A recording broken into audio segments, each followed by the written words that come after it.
Okay, hello and welcome back. If this looks familiar, it's because the stream from last week, I hoped that the version that I got when I was playing would go through, but of course it was actually the streamed version, which got stuck on a single screen for a good portion of the stream, and it didn't feel right to leave it like that. So what I'm going to do is I'm going to actually leave the previous version of the second half of this story up so that people can still hear my honest reactions. And then hopefully, this stream will be better, and this will be the version where you get to actually see the change, the different backgrounds, and the new character that takes the main character in. So I'll try not to spoil anything as I go through the second half of the game. Hi! And then Wednesday, it's a little start. I started late because Father's Day, Dad wanted his car washed. Hi, James. So that's all he wanted. He didn't want any gifts. He just wanted his car washed. Okay. So let's see. We were on part 5.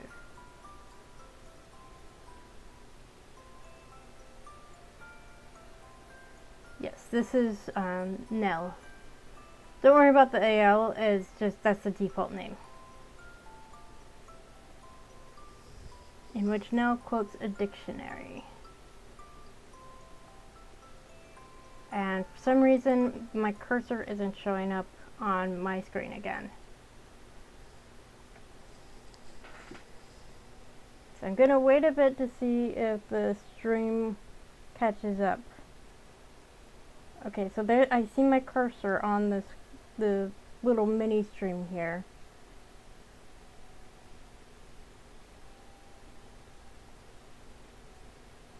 So I don't see the cursor on my screen, but you guys see it on your screen. Great. And yet it wasn't a problem when I was streaming World of Warcraft last Wednesday.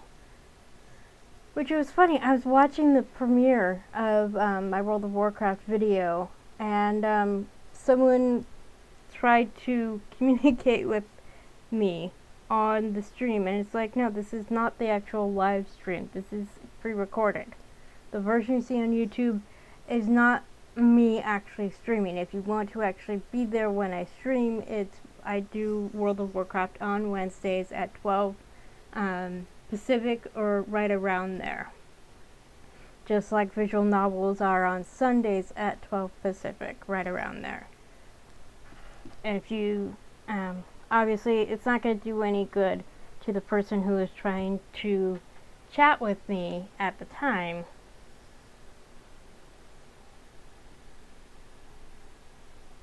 Okay. I'm waiting and waiting. Are you actually going to go? Or are you stuck again? Let's see what happens if I check in my browser.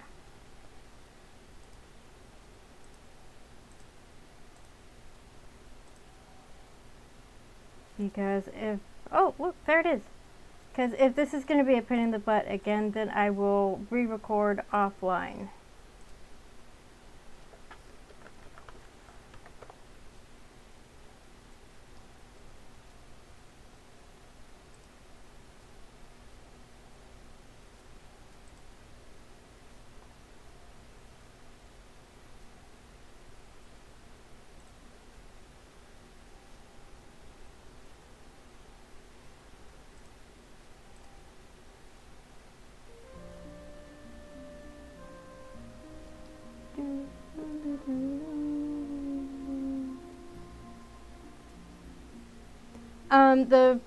This game in particular is only available on itch, itch.io.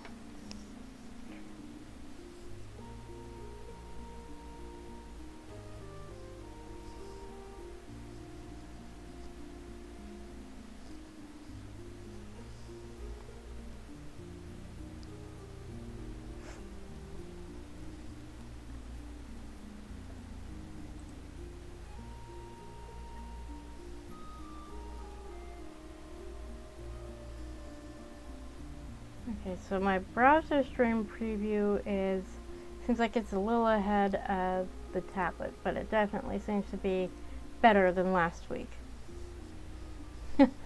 No, A Fairy Tale is free, so it's only available on itch, but because it was part of the Amari Games Fest. Oh, that's cool that your wife likes it. I mean, there isn't a non-romantic route for the people who don't want that. So if you want something where you can just be friends, this isn't the game for you.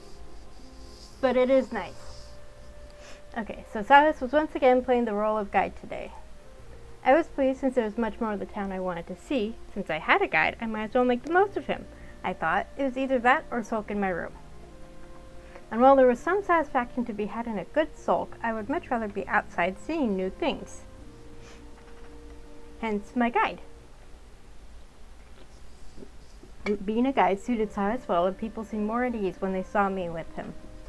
So, since last week, since I finished this, I have played through Glenn's route as well, and the start of Black Glenn's, the third potential route. So having played through Glenn's route, I kind of understand his attitude at the beginning, but I'm just like, yeah, he just turned me off, my dude.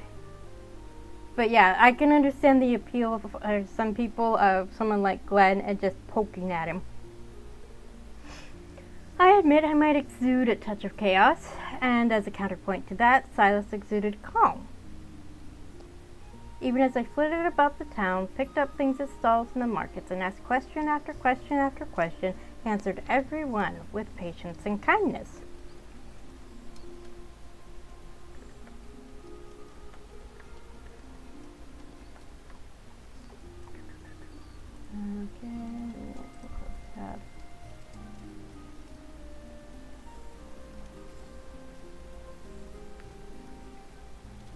Okay. Unstable again. Average stream bitrate too high. What the heck? So how do I fix that? I don't want to deal with that.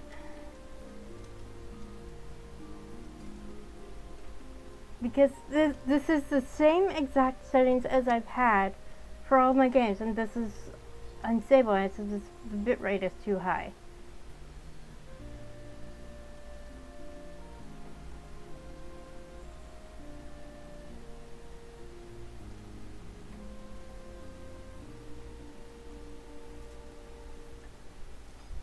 Yeah, this was the issue last week, and that's why it was kind of weird, kind of choppy.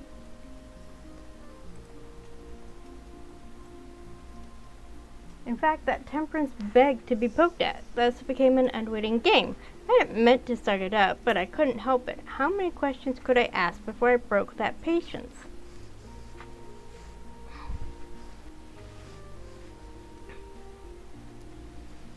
So I mentioned last week the idea that why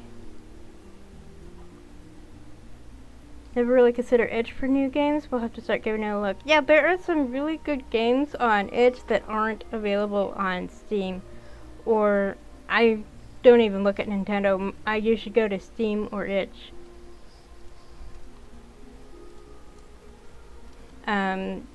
You know, why a character like Dr. McCoy from Star Trek keeps poking at Spock.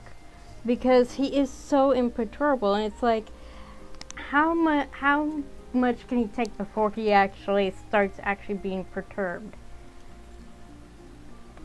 And basically, you know, as a character once said, if you hang your tail over a tree bench, somebody's going to pull it. Same thing. And the stream preview is just as bad as last time.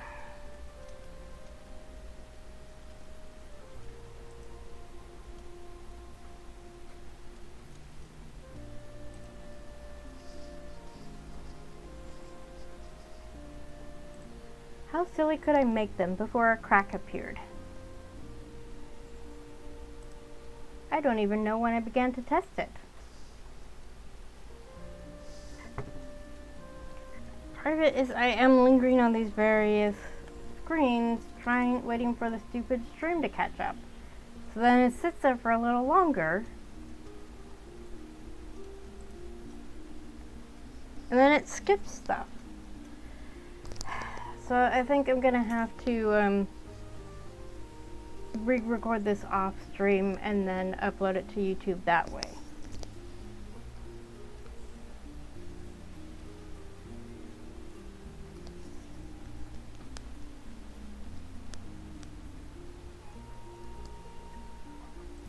And yet he would just smile at me and answer seriously every time.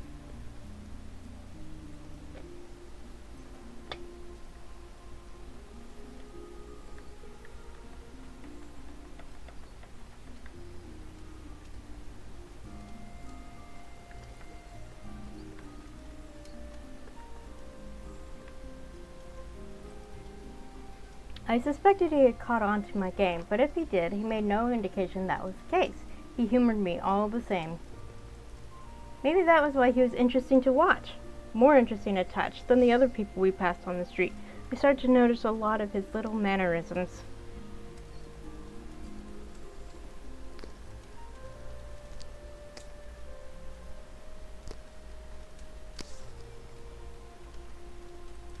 He toyed with the fan of his monocle, even though it was fixed.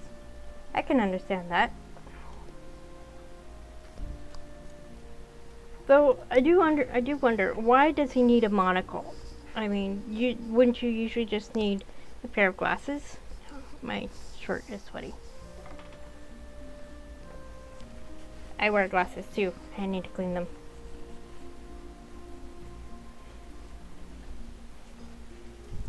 Yeah, my dad was asleep while we were cleaning his car. And then I told him after he woke up that we had done so, and he's like, "Did you vacuum?" "No, you just said clean car. You did not say anything about vacuuming." Though it's Dad. So we'll do that later when it's cooler.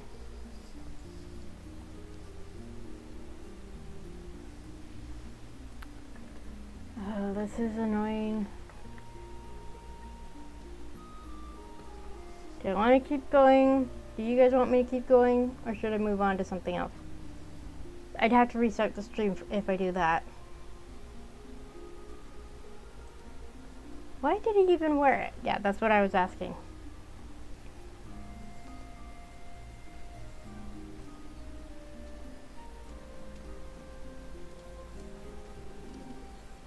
Thanks, James.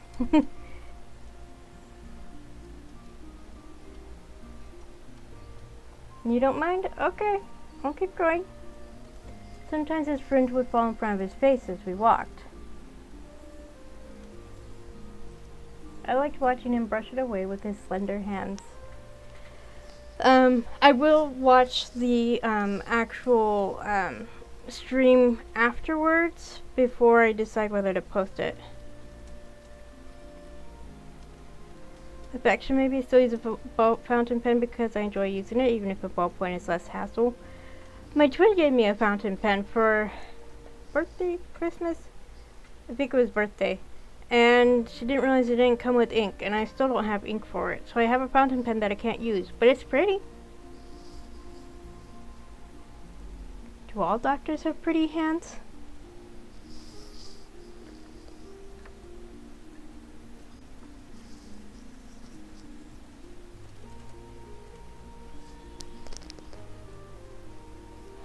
Okay, so I basically would have to check the stream on my browser after each advance forward, which is a pain in the butt. I'm beginning to like a lot of those small gestures. Gestures reminds me of Jester.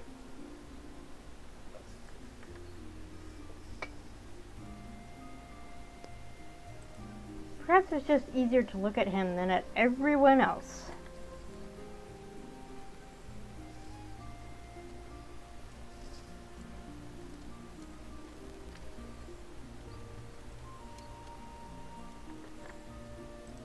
Most townsfolk still averted their eyes from me as we passed, or downright ignored me when they spoke to Silas. The adults, anyway.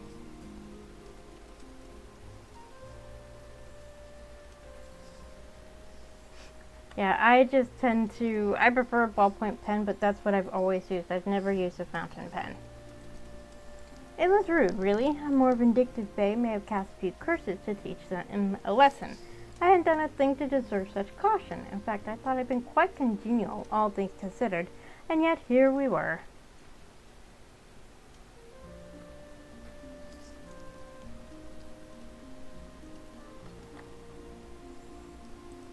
I was being ostracized, and I wasn't even laughing at funerals or crying at weddings like the story said fairies were wont to do.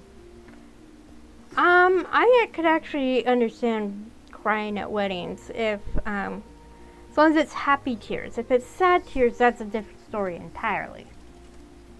I confess I was a little spiteful. I made a point of saying hello to those people specifically so I could watch the myriad of reactions on their faces, the most prominent of which was usually discomfort. Yeah, I kind of like that, that way of kind of calling them to task.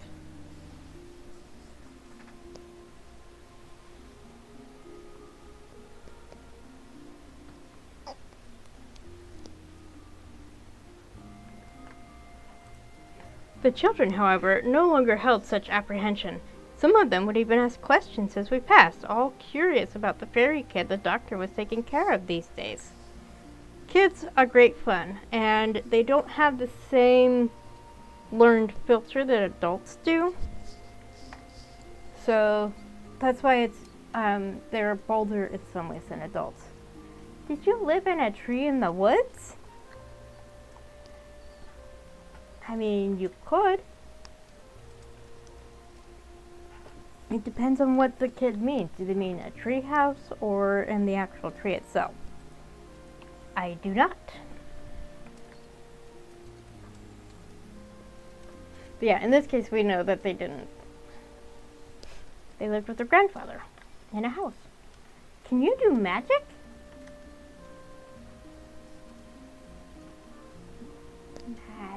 Magic.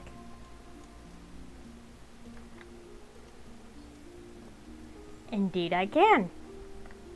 Yeah, we already know that because talked about helping Clarice, the older woman, with her farm. Well, not farm. Can you take my sibling away? They are so annoying.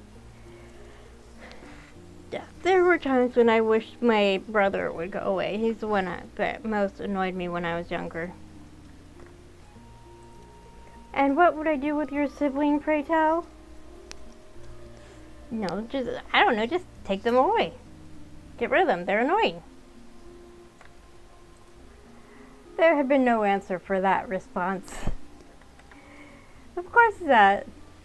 The kids just wanted their sibling gone. They didn't care what had happened to them afterwards. Children were of interest to me.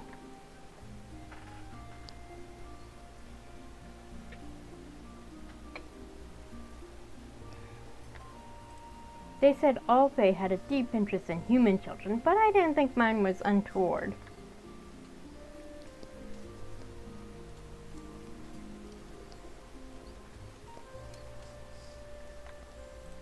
They were just different than adults, and I found that charming.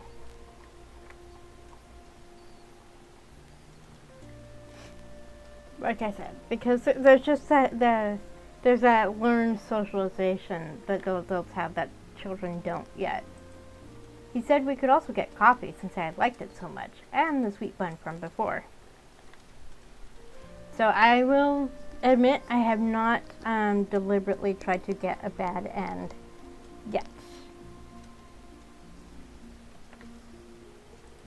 I was looking forward to it. I haven't even gotten the tried to get the bad ends for Gilded Shadows. I mean, I want the CGs because people have shared the ones they've gotten and they're really pretty. But at the same time, I don't want to hurt my allies. I don't want to hurt my love interests. It seemed busier today than it had during our last trip through the town. There were so many people, voices buzzing like they were worker bees in a hive.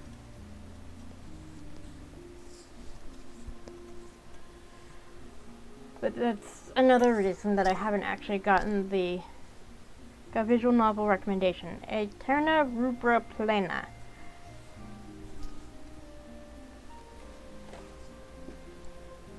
Eterna Rubra Plena. I'll at least take a look. I don't guarantee that I'll try it. Not without actually looking it up. I suppose that was how the Queen would prefer to view her country, but I suspected that townsfolk wouldn't enjoy the comparison nearly as much. Yeah. Because worker bees in a hive suggest that they're replaceable. I didn't do the bad endings when I was playing Gilded Shadows. LOL. At least with Arcade Spirits, there isn't really a bad ending per se. I think the worst thing that happens is you make the wrong decision at the very beginning and the game itself is over super quick.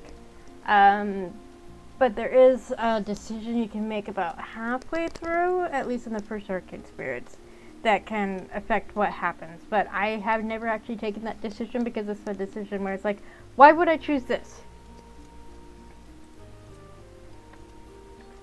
Small puddles still littered the streets where there were missing cobbles or low spots that held enough it hadn't evaporated just yet.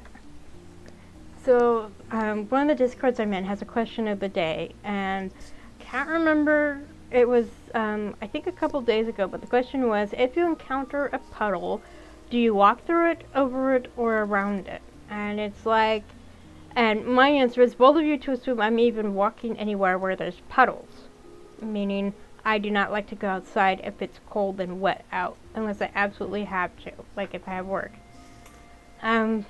But some of the other responses were like, it depends on what kind of shoes I'm wearing, because if I'm wearing nice shoes, I'm not going to step in that water for anything. But if I'm wearing like rain boots, then I'm not just going to step in the water, I am going to splash in it. Whatever freshness was brought by the rain had fled under the onslaught of the people and the animals and the clockwork carts with their oily smell. I'm assuming the clockwork carts are like versions of cars. Like early cars. Silas took note of the lingering puddles as well.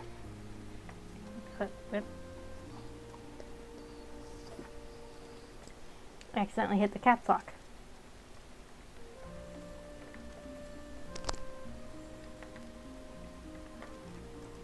I do hope we won't have another freak storm today. Not my fault.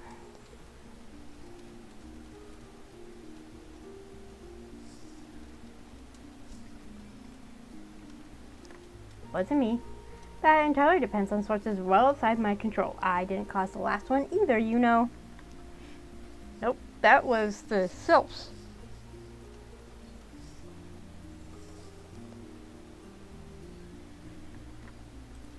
Besides, the ducks are enjoying it. They'd probably enjoy another one as well.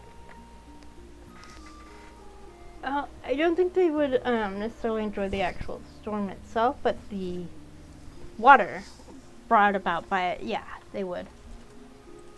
Much to the chagrin of whoever has to do their washing, I'm sure. Yeah. I'm used to using machines to wash my clothes, so the idea of air drying clothes didn't occur to me that they would suffer for the weather. Silas let out a soft chuckle that melted into a wider smile than usual. Aww.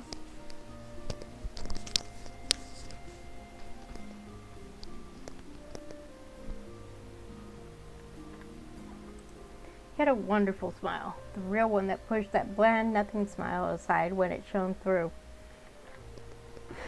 The polite smile, one would call it.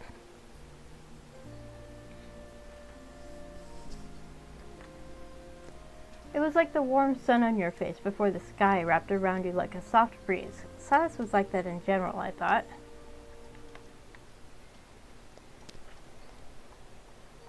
But yeah, Ash put a lot of time and effort into those CGs, so I want to at least try to get them. But then I will probably go back and make sure to do the good endings all over again. It's like, yeah, just a steady, calming breeze.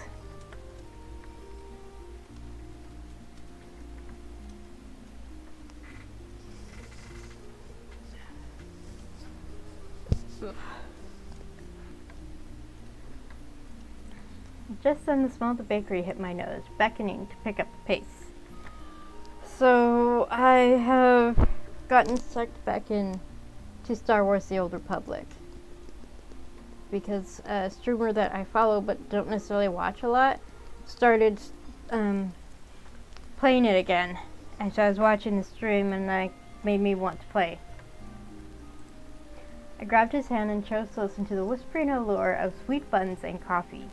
Now, what kind of sweet buns are we talking about? Are we talking about the kinds you eat or the kinds you squish with your hands that are usually attached to someone? Silas' smile gave way to a gentle laugh at my enthusiasm. So, I don't know if I'm going to stream any of my SWTOR playthroughs. If I do, it'll probably be like alternating with World of Warcraft. If. I'm not making any guarantees. A little while later, we were back on the footpath with bread acquired as Silas continued to show me various things around the town.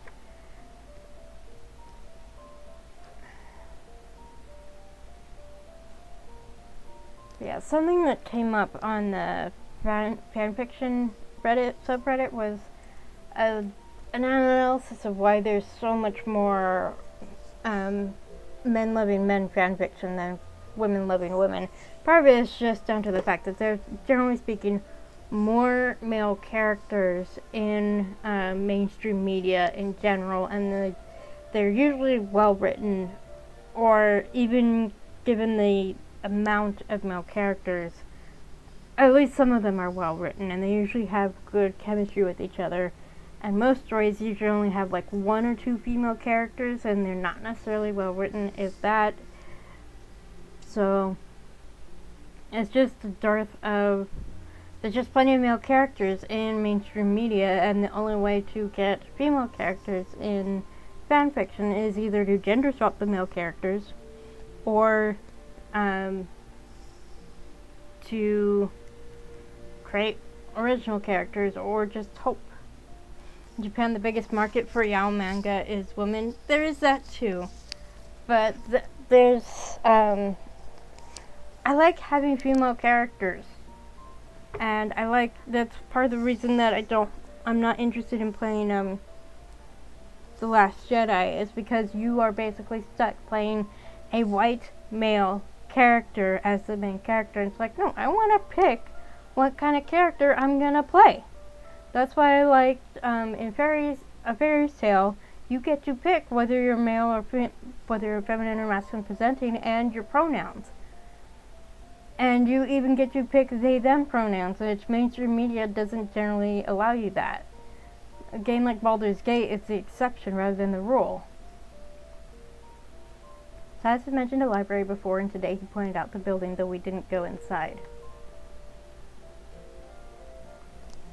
And that's why I was really happy with the demo for When Stars Collide, because same thing, you got to pick your body type and your pronouns, and even how people referred to you.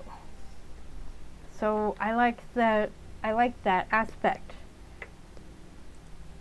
What type of books do they have? So, I mean, is it any wonder that I tend to play video games rather than read these days? I love my books. I will never give up reading entirely, but video games gives me more flexibility as to what I consume, unless I actually go looking for books that are aimed at the gay, lesbian, bi, queer community. All sorts: history, philosophy, science, and magic. They have books for children, books about romance.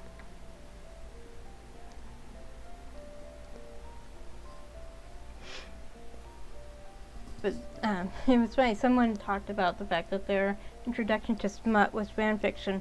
My introduction to smut was romance novels. Romance? I've never read a romance book. What are they like?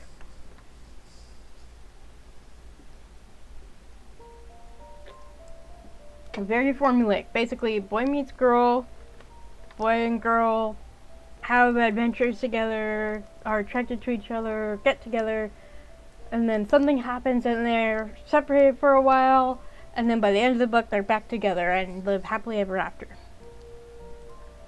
I've never read a philosophy book either, but that sounded somewhat boring, while romance was interesting. Philosophy books can be interesting. I had to read The Republic for political philosophy in college, and I never finished it. I admit I've never read a romance book either. I can't say I imagine that would pique your interest of all things. But yeah, I've read a lot of romance books, and eventually I got tired of the formula itself. But there are a few that I wish I could go back and reread, because the stories themselves were good. I polished off the bun and gave him a curious look. Yeah, The Republic, one of the classics. Yeah, it was, I had to take classical political philosophy and modern political philosophy, and I had to read The Republic, The Prince by, I think it was by Machiavelli, and then I think something by Aristotle, and I don't even remember all the books because I don't think I finished a single one of them. With some troubling red flags in it, yeah. What made you think I wouldn't be interested in the idea of a book about romance?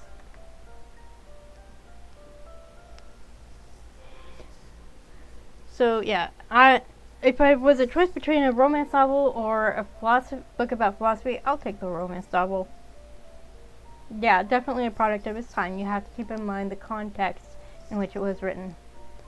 I suppose I wasn't fully sure about the Fae's relationship with love. I mean, anything that's written, any artwork of any kind that's produced, any fine art, you have to understand it within the context of in which it was created. Not just books or plays, but just sculptures, paintings, all of that you have to understand. Really interesting. Machiavelli gets a bad rap. Like I said, I never finished it. I probably still have it somewhere. Maybe I sold it. I don't remember. Silas, I know full well there are loads of stories of fairies spiriting away mortals. I mean, that's what happened with her parents. Her father spirited away her mother. Or wait, this is they, them pronouns. In fairness, a good many of those who suggest the moves are not quite as wholesome as love. Yeah, that is understandable.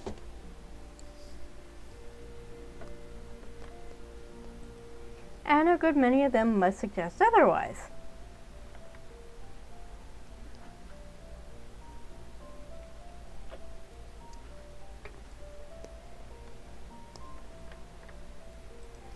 I suppose most of the tales I've heard don't say much about Fae motivations in general. There's nuance there that gets lost in the stories that people tell. Well, truthfully, fairies fall in love very fast and are supposedly quite devoted to those they've taken interest in. Sometimes it takes only one look.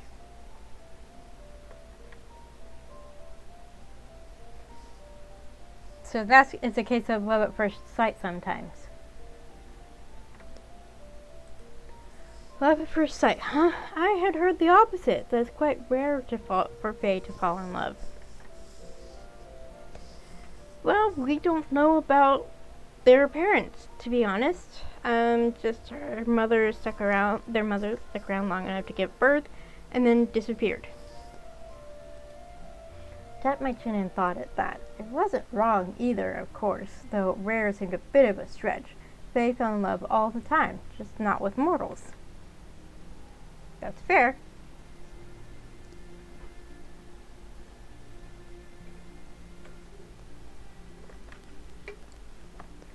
For Fae, I suppose it's sometimes difficult to find the right person to fall in love with. But when they do, love follows quickly, sometimes instantaneously, like my father with my mother.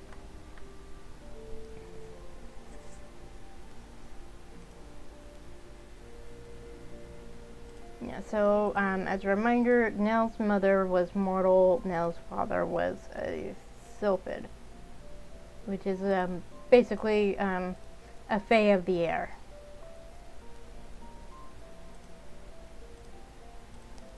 It happens in the space of a blink, a breath, and when they fall hard. So I've heard. Yeah. They only know what their grandfather knows.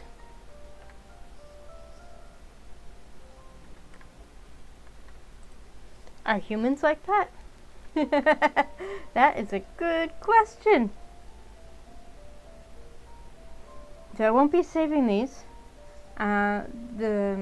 The decisions like I have been, because I've already got my saves the way I want them. I don't want to change them.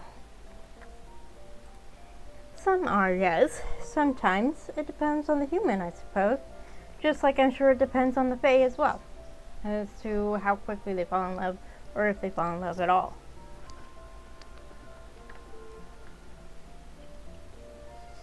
Many believe in fated love or love at first sight, but not all.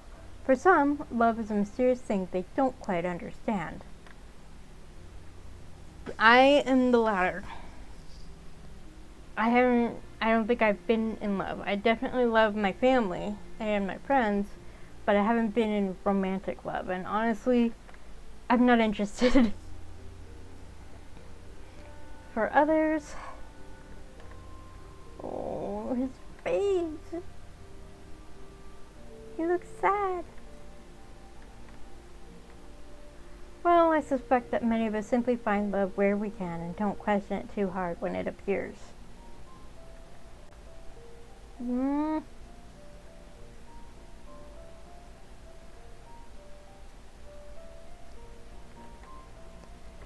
I pondered that thought. Ponder, ponder, ponder. Think, think, think, think, think.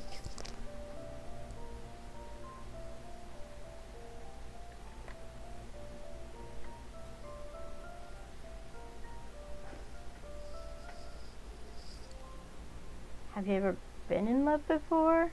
Which one are you?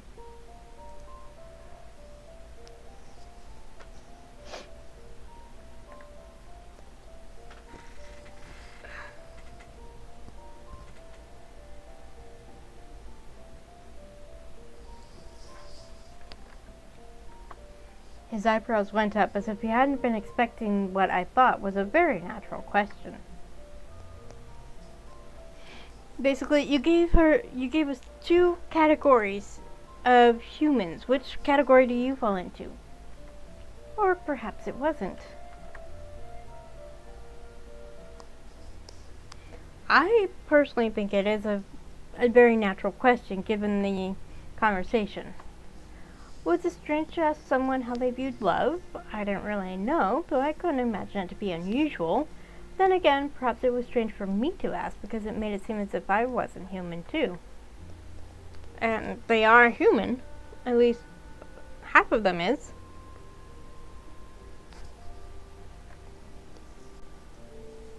I was, but sometimes I felt more fae.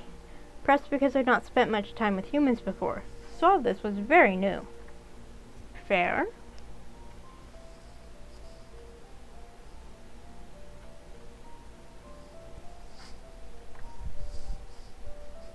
But I thought that if I understood them better, surely I would learn about myself as well. Part of me was human too, after all. Yeah, going back to the political philosophy classes briefly, I had to take them because it was political science. I was a political science major. I wanted to be a social science major, but the college I attended didn't have that. And so I needed those political philosophy classes to understand the what the founding fathers of America, what they based our government on, the system that they put in place. Silas's expression had gone far away, but he glanced at me again, opening his mouth.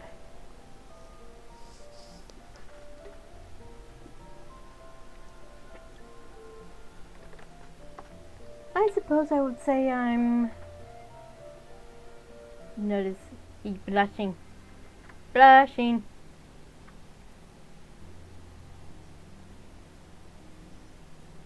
Blushy, blushy, blushy. The child's sharp cry echoed down the street, cutting Silas's answer off. Silas was already running. And the doctor's training kicks in. Shoom, gone.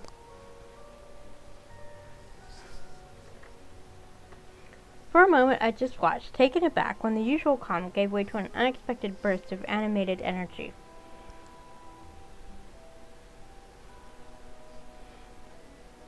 Someone is in pain. Of course he's just suddenly there. But I followed behind to where the child lay on the cobbles, cradling his knee. Oh, someone tripped and fell.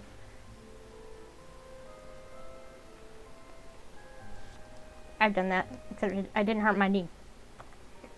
Are you alright? Let me take a look. Actually, twice. I've tripped and fallen and not hurt my knee. I hurt my head. Both times. I was very accident prone. The child removed their hands from their knee, hiccuping through their pitiful sobs. The scrape wasn't all that bad. I imagine the tears were more because the fall had given the boy a fright. And people complain about children overreacting to stuff that happens to them. It's like, this is the worst thing that has happened to them at that point in their life.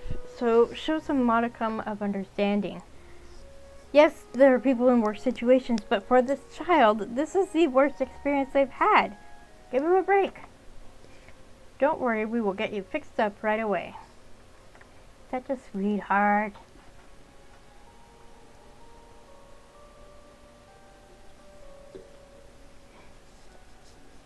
So yeah, in the States it is Father's Day, so I can't help thinking about how various male characters would be as fathers.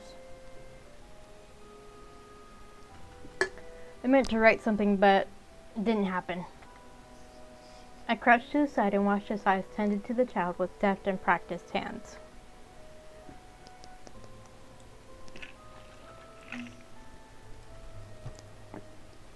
But yeah, there are some characters who would say they would be horrible fathers, but actually they would be fantastic fathers.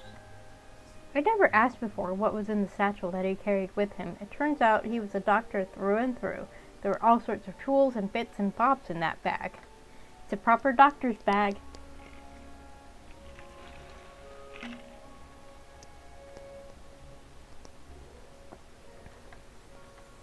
Jars of clear liquid, jars of colored liquid, metal tools and gauze and bandages.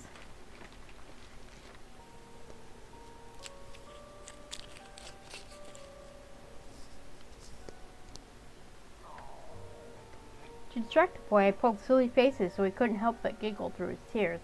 From the corner of my eye, I saw Silas smile at my antics. As if there's anything else they can do. They don't have any medical training. And plus, something like this is easier for one person to do the job. For the first time, I wondered how he'd become a doctor. How did anyone become a doctor? Was there a doctor school? Well, there is today. I don't know if there would be in this society. How did he have time for it when he spent his childhood with my grandfather training to be a soldier?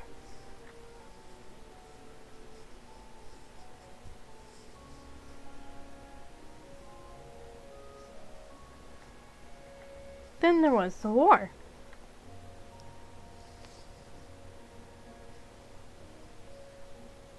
But yeah, my understanding is before medical schools, usually if someone wanted to be a doctor, they just had to do a lot of reading, maybe find someone to take them on as an apprentice to give them the hands-on training they needed. And so I had gone from a bright and playful child to such a solemn and quiet adult.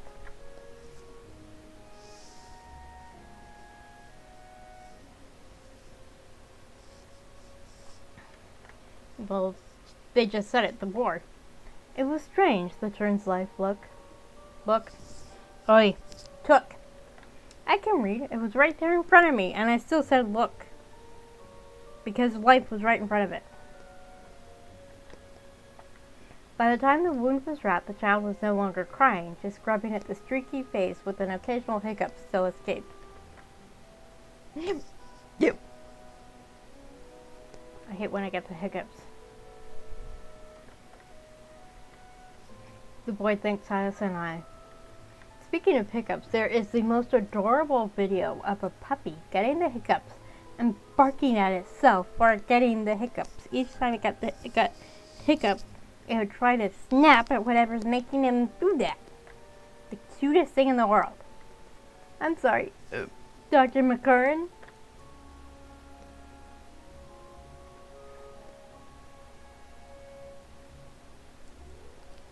Why is the kid apologizing for getting hurt? Thank you.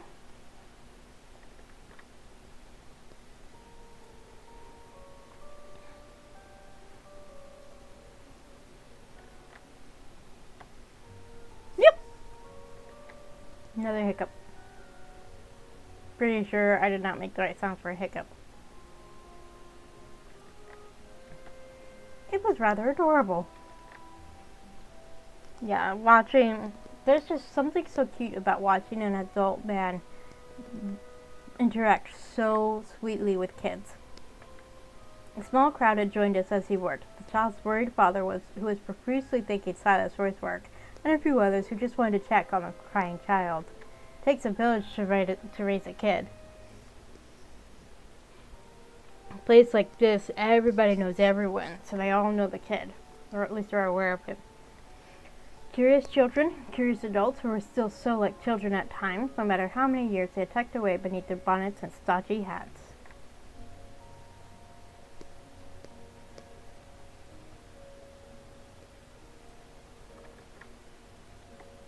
How sweet to keep the child occupied while the good doctor worked.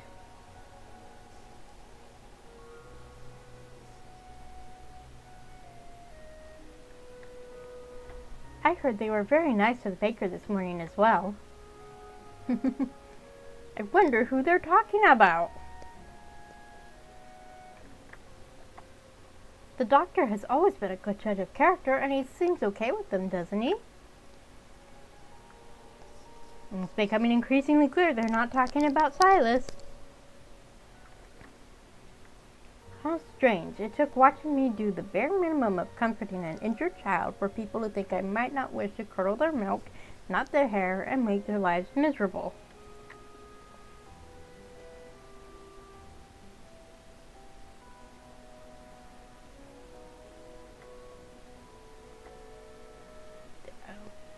Fire.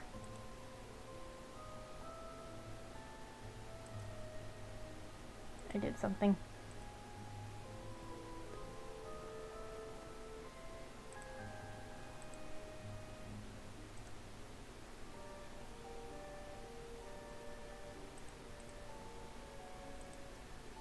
There we go.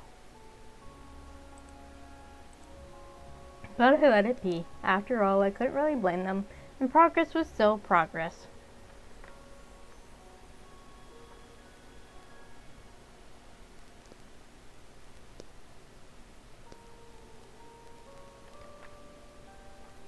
I'm gonna try. Where's my cursor? Wait, it was there.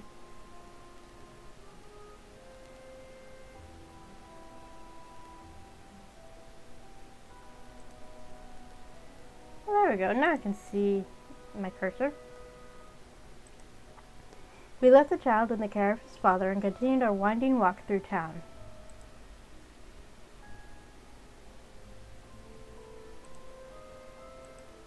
It wasn't until much later that I realized Silas never got the chance to answer my question.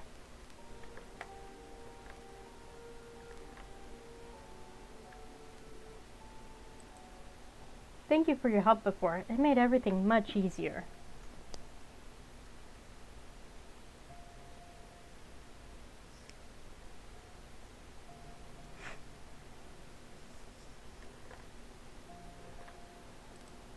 Oh, well, making silly faces doesn't seem quite worthy of thanks, but if you must, you can consider it payment for the fun. There we go. Got to put that up.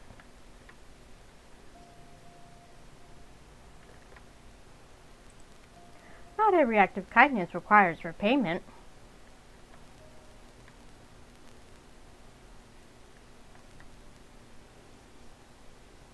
Okay, so this is weird.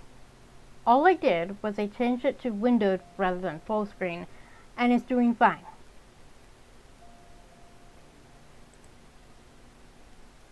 The bitrate is still too high, but the stream on my browser and the stream on my tablet is keeping up just fine now. Just from switching to windowed rather than full screen. That's wild.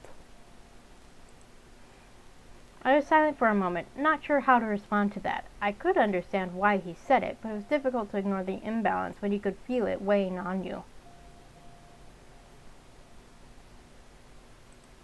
The only time it was easy to avoid equal trade was when you were blind to the scales that presided over every interaction. That side of me, unfortunately, was nowhere near human enough to pretend I didn't see. How did you become a doctor, Silas?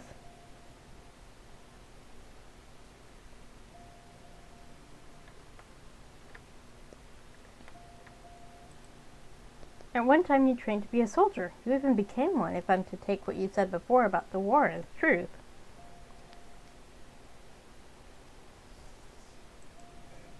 I did train as a soldier. I did become one. I never thought I would be a doctor. Poor thing. Why not? You seem quite good at it.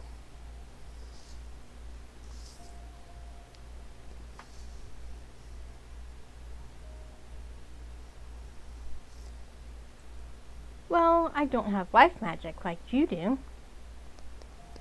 But having life magic does not a doctor make. There's more to being a doctor than being able to heal. Most don't, though. That doesn't stop them, surely. Even now you don't have life magic, and yet you still heal people.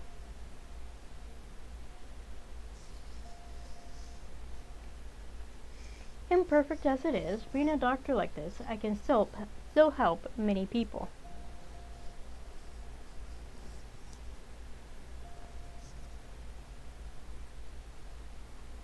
That's why you became a doctor then? To help people?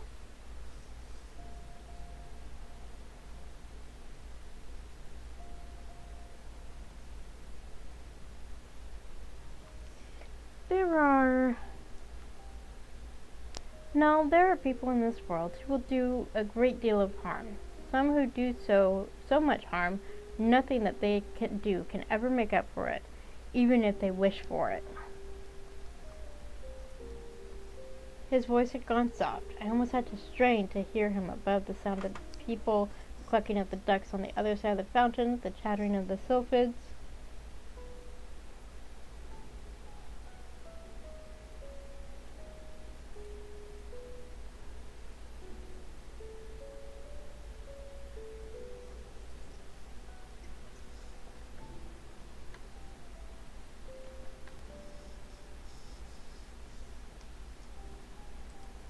His eyes were far away in that moment, looking at memories I couldn't see, perhaps hearing sounds I couldn't hear.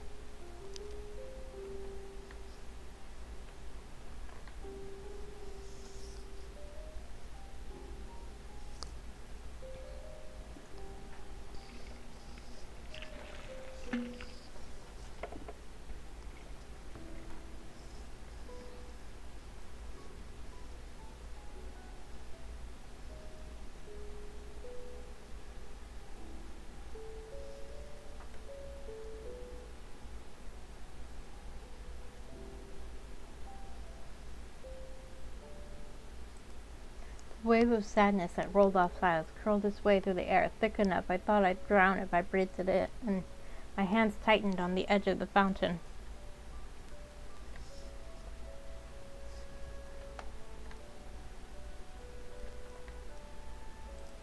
I've seen so much death. I think I just wanted to help balance the world a bit, even if it was just a little. Like, a combat medic is kind of the ultimate contradiction if you think about it. A soldier who's also a doctor.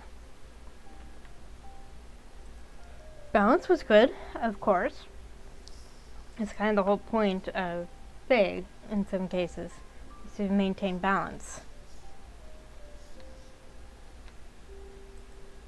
But one person couldn't really balance all the evils in the world, which made me question just what it was he was trying to balance. That is a very good question. I know that I haven't been here long, but I believe you must do more than just a little good, at least from the way that people of this town treat you.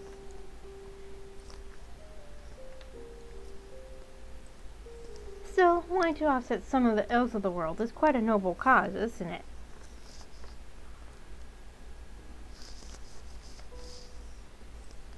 I'm not noble, I assure you. Not at all. Whoops. Oh, what'd I do? Crap. I think I accidentally skipped. There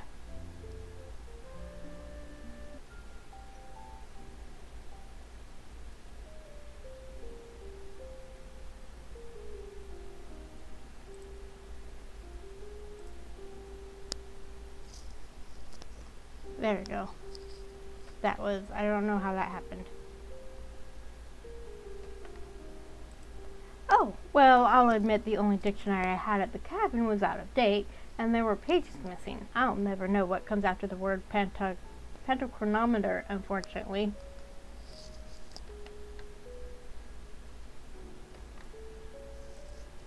But I do think you fit the definition of noble. I could be wrong, I admit.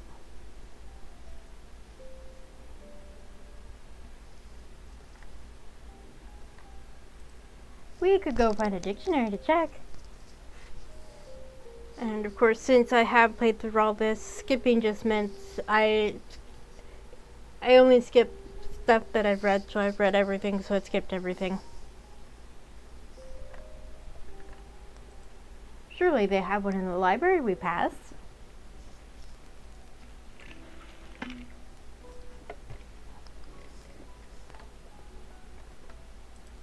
Perhaps you can read it to me, since, of course, I haven't been reading since I was 4 and don't even know my letters, much less that after the word noble is the word noblesse, then nobody. I wonder if Ash actually looked at a dictionary to ensure that they had the words in the correct order. He laughed at that, some of the sadness falling away and some still clinging to him, unwilling to let go.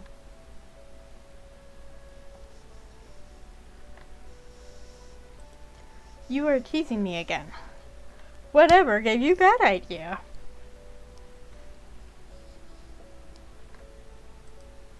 Maybe just a little. I could read the dictionary to you if you really need it.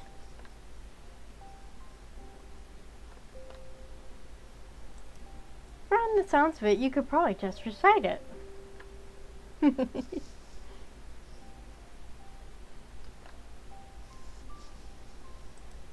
We didn't have any books at the cabin, so yeah, I would. Silas, listen, we're not sorry for teasing. Nope, we are not. If it makes you smile, we will tease.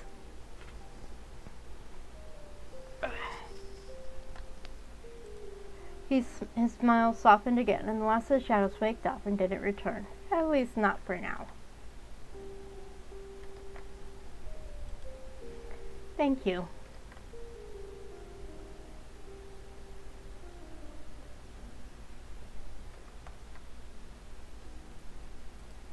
For offering to read you the dictionary? It's not a problem at all. Anytime you need it.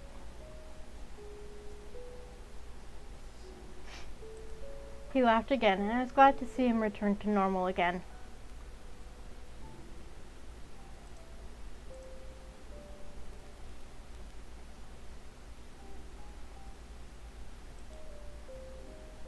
I love the transition.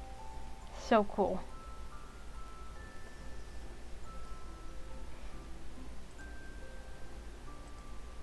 We returned to the inn that afternoon, and Silas walked me to my room. Well, he called it escorting, which I found rather endearing, and not just because it made it sound so much less like I was a prisoner.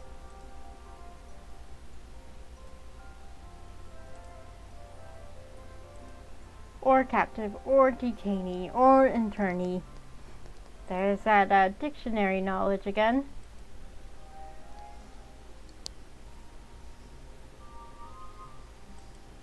Thank you for the tour and the breakfast, of course. We should do it again. Of course, you're always welcome, Nell. I, too, look forward to the next time we do this.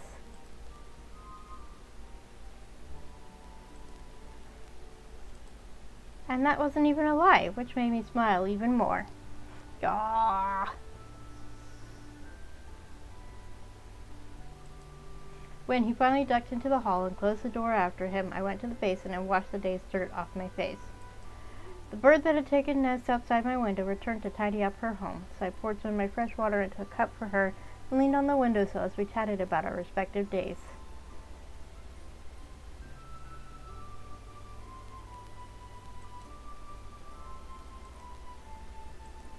The sun began to set, painting the sky and rooftops every shade of pink and red at its disposal, and said goodbye to my avian friend as a knock on my door heralded the arrival of a maid. It wasn't dinner as I expected, though it was a little early, but instead a large package she said was from the good doctor. It was quite heavy, and on opening it I discovered a whole stack of books.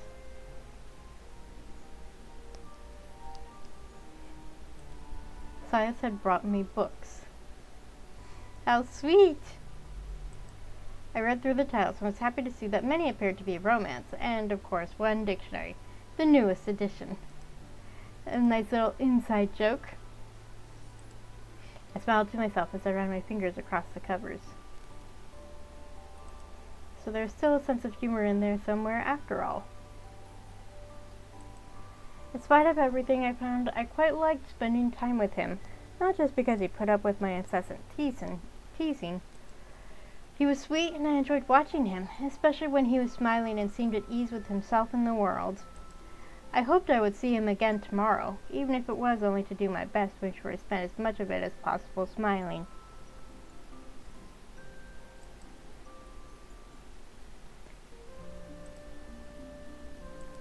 Nearly every morning I was up before the night closed up and rolled back to reveal day.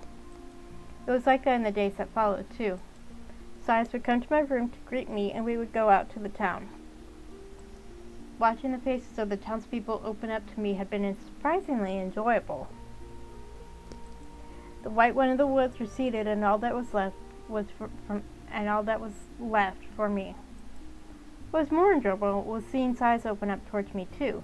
The placid smile was gone, replaced by a new one that was warm and had a tracing of yearning that lingered at its corners. But I didn't know what it was he was yearning for. Ooh, I know!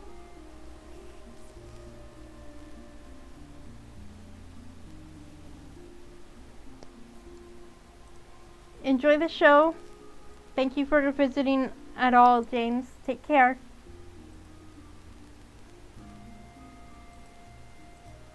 It was something that had stuck in my thoughts. I tried to puzzle it out in my quiet moments. For me, the little fluttering that liked to dance its way through my chest when he was near was growing quite a bit difficult to ignore, and I thought I really needed to pay attention to it today and work out exactly what it meant. One morning, like all the others, I rose with the sun. I was at the window before the morning shadows had receded to the cracks and crevices to hide from the sun. My pigeon friend returned, and as I combed my fingers through breezy hair and tried to wrestle it away from my face, she told me all about the latest gossip. Not human gossip, of course. She would never. No, this was about how the ducks and pigeons were at it again because the ducks were unwilling to share the stream that flowed through the town. Of course they were, the selfish ducks. So selfish. Very selfish. Very rude.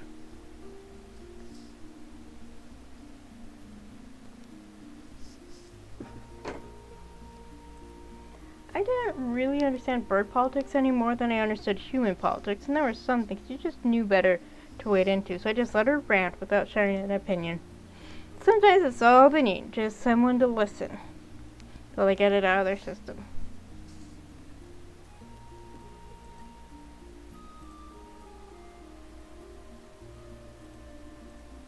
My breakfast arrived with an envelope tied with a bit of twine tucked under the edge of the chip plate. A curious addition. That was a first for me. I suspected it was Silas, though, because who else would write me a note with my breakfast? His handwriting, asking me to meet him downstairs, was very neat. Very much like him. Letters like T's had little flourishes after them, and his E's were charmingly lopsided.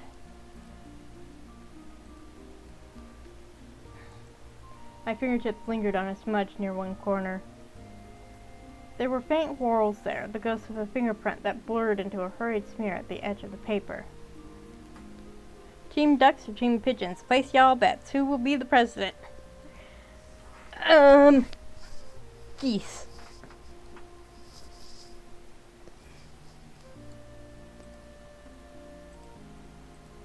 I didn't even realize I was smiling at the simple note until the little feather duster on the window pointed it out. Feather duster. Ooh, plot twist. I suppose I do talk about him a lot. He's one of the only people I know here. That's fair. Oh, excuse me, ma'am. I didn't realize you weren't hungry this morning. I suppose I'll have to enjoy my breakfast by myself. Thank you very much. I love that we only get one side of this conversation. We don't get anything from the pigeon. We just get the main character side of the conversation. But it's enough to let us know what the pigeon is saying. If you don't like it, then don't give me such cheek. Though, to be honest, I liked her cheekiness. The mischievousness sent a gleeful light to the face side of me. On the human side, well, if I gave in to that one, I wouldn't be talking to a pigeon in the first place. This is true. I sat down to eat my breakfast and eventually shared some with my companion, despite my earlier threats. As if we would really keep it from the pigeon. I was going to meet Silas as he said, but I ended up not needing to.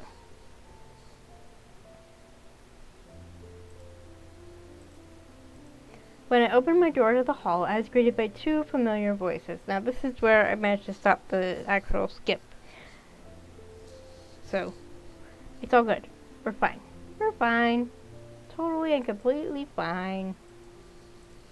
Well, that was a generous interpretation. They didn't greet me. They were talking to each other. Silas and Glenn, the cranky captain.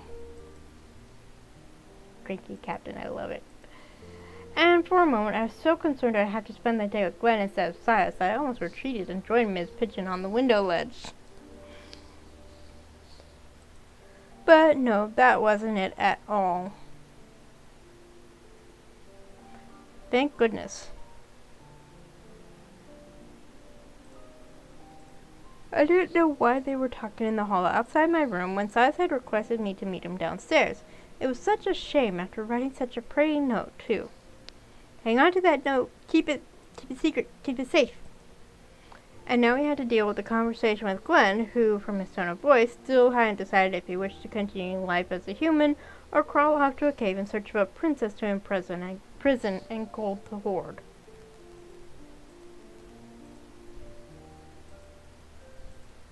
Also a shame, because with his personality, I really did think life as an angry dragon would suit him very well.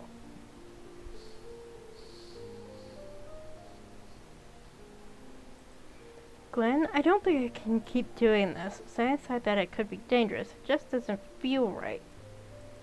Yeah, well, you aren't the only one who doesn't like it, Silas, but what can we do if they won't leave on their own? What? Who? Who are they talking about? What are they...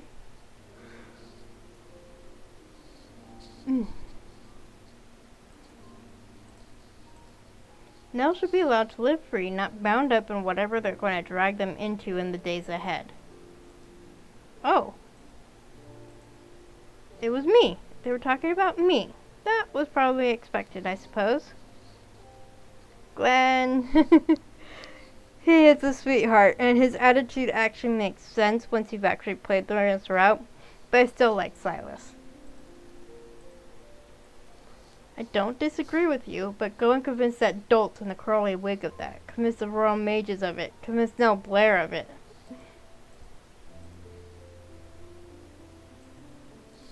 You'd have more luck going fishing on the moon.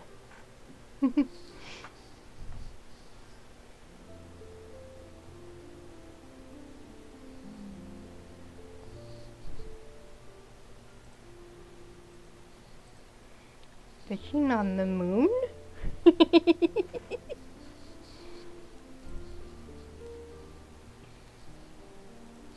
There were fish on the moon. You'd be told if you asked the right people. The trouble was less catching the fish than it was getting up to the moon in the first place.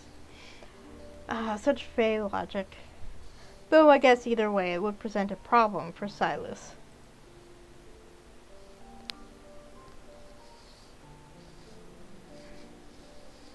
So I took a nap yesterday afternoon. I don't normally take naps. I'm very tempted to take another nap after this. It's just so freaking hot. I didn't sleep well last night because it was hot. That said, I wasn't sure why Glenn seemed unsure whether I thought I should be allowed to live free. Of course I did. What if you spoke to your uncle personally? He might...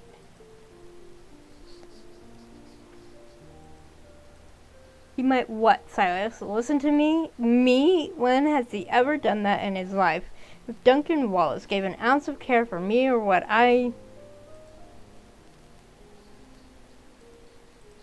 His words cut off suddenly, and I almost peeked around the corner to look at his face because there was surprising anger in his tone.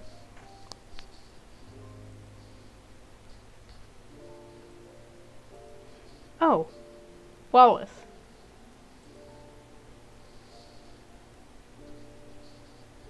I had a classmate from elementary school up through high school with the last name Wallace. Lord Wallace. Glenn had said that when they found me.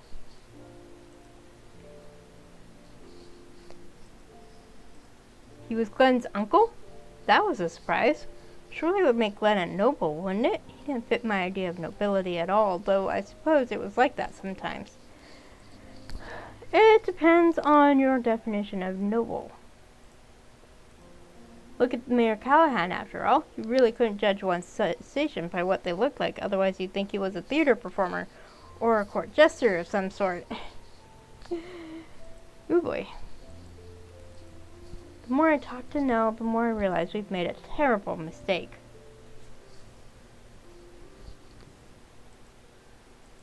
You've grown more attached than I thought you would, Silas. That's dangerous. I perked up at that. The rest of the conversation instantly forgotten. Silas was attached? To me? He was attached to me? Blush. There it is. There's the blush. That was... I set a hand over my heart as the flutters returned in full force. Oh, I didn't realize I was attached to him as well. What a strange revelation to come from Glenn, of all people.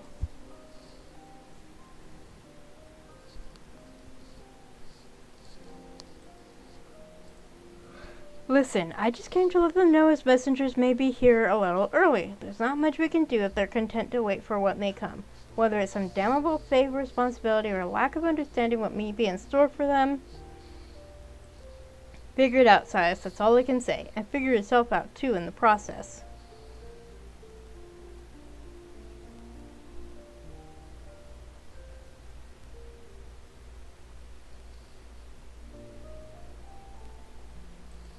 They sighed in unison, which was enough to make me smile a little. Definitely friends. Then I heard Glenn's boots clomping back down the hallway and to the stairs at the end. I didn't realize Silas was worrying about me that much. I especially didn't realize Glenn was sort of worrying about it too. Part of me wanted to comfort them a little, to say I didn't intend to be manipulated or moved around like a playing piece on a board. To say that listening was only listening, and that's all I promised to do, really. But if I told them that, they might feel obligated to, I don't know, report back to someone. Duty and obligation were difficult things. Chains, really. They might worry about me, but I didn't know if it was enough to try to shatter those chains. I didn't want to put any of us in a position to find whether sympathy or duty won out. When I heard Silas coming towards my door, I stepped back to give him space to enter. He paused there when he realized I was waiting.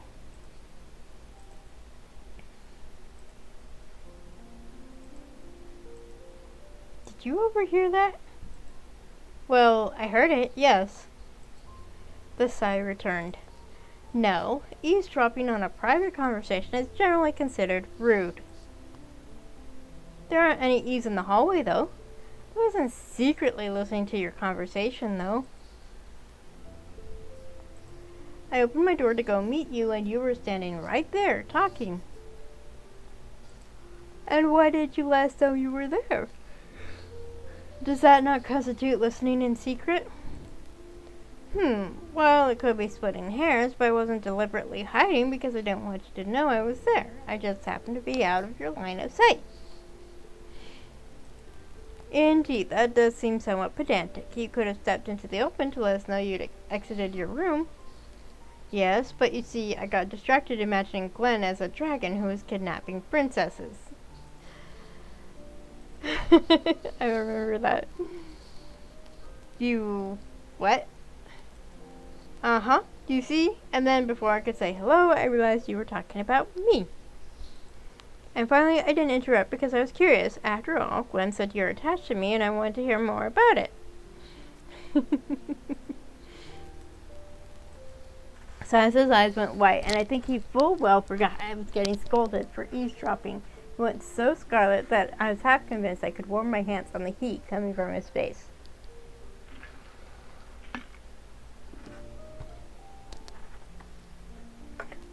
I cleared his throat very loudly, and again, very, very loudly, and I thought he was going to break the monocle chain again with how hard he was rolling it between his fingers. We should head down, I think. The morning is getting on, and I wouldn't want to waste your time. He walked quite mechanically out the door, and I thought he looked rather like one of the automatons I'd seen in a shop window the other day. The back of his neck was so very red, and the little flutters sang happily as they danced themselves all the way to the pit of my stomach. A smile lit on my face, and I followed him down to the street. We were on our way to the bakery again. It had become our usual stop in the mornings. Spring was on us full force, and the chill of night had already disappeared, though it wasn't that late yet. It looked like it was going to be a busy day. There were already quite a lot of people on the footpath. I sneaked a look at Silas as we walked, wondering if I should ask about what Glenn said earlier, that the messengers would arrive a little early. Silas didn't bring it up, and he knew I'd heard it. So perhaps he was getting his thoughts in order first. I could understand that, and I didn't want to interrupt him if he needed that silence to find whatever words he wanted to say.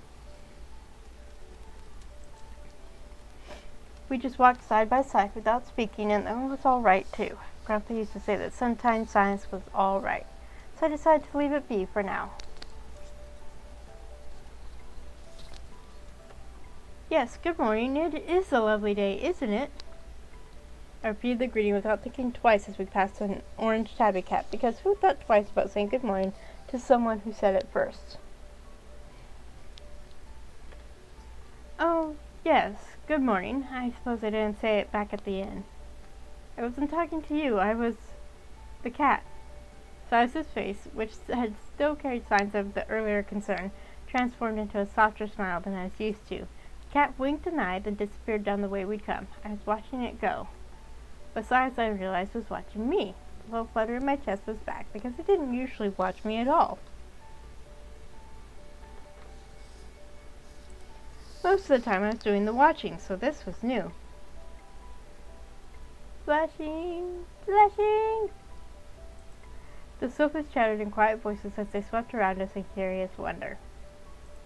They caught Silas's ponytail, and I thought I'd have to warn them to please not tie it in knots because that would inconvenience him, and somehow I didn't want to do that at all. But they only caressed it gently, then stole the ribbon holding it in place and tossed it up on the nearest roof. His hair is so pretty. Ah! Hey, you brats, bring that. No, you can't simply start shouting at the sky in the middle of the footpath. Well, I could do it because I just had, so I was shouting at the sofas rather than the sky. But I didn't say it. It was partially because his hand was covering my mouth anyway, and partially because I was suddenly very distracted by his hair, loose from its ribbon, falling over his shoulders and in his face. When I thought about it, it was a little surprising Silas kept his hair long. Surely it would get in his way while working. I wondered if there was a reason for it, or if he just liked it that way. I liked it that way, certainly. Silas suddenly seemed to realize something and jumped away from me, the same hand that had just covered my mouth going to his now loose hair. Pink was creeping up over the edge of his collar and cravat, and I thought that this fluttery feeling was on the verge of a blooming infatuation, wasn't it? I mean, I don't blame you in the slightest. Look at him! Wow! Yes.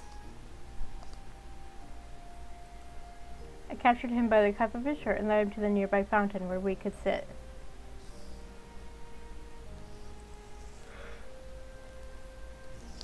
Excuse me.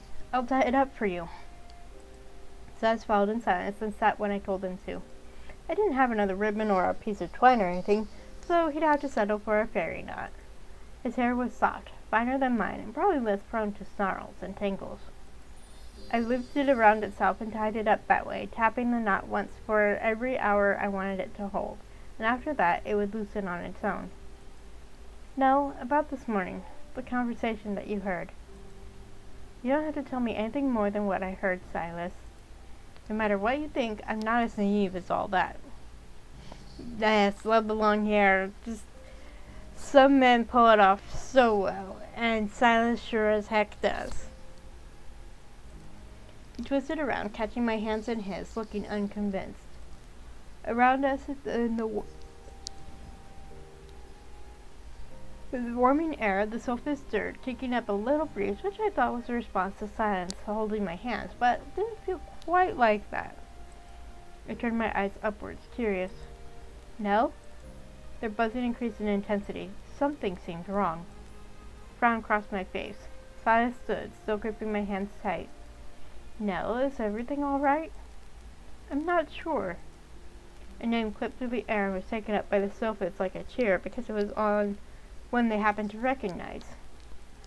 I think someone is looking for you, Silas. What makes you say that? It's the sofas. They keep repeating your name, which means they heard someone saying it somewhere with enough urgency it caught their attention. Is someone hurt? I don't really know.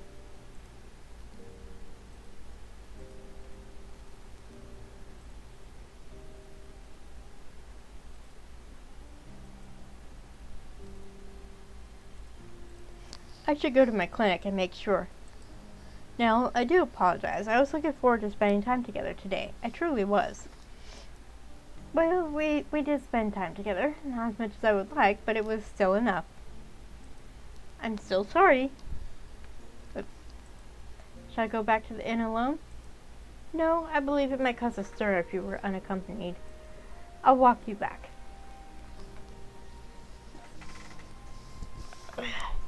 I have long hair, but I usually keep it back. And especially when it's hot like this. We were silent on the way, if only because the sofas were buzzing so loudly in my ears I wouldn't have been able to focus on a conversation otherwise. They were anxious and frantic by the time I set Silas on his way, but they wouldn't breathe a word about why, no matter how much I tried to coax it out of them. I stalked back up to the room I barely left and went to the window to wait for news of what was happening, from the pigeons, from the wind. Not from the crows. They said a fire had burned the clock tower, and I knew it wasn't true because I could see it from my window.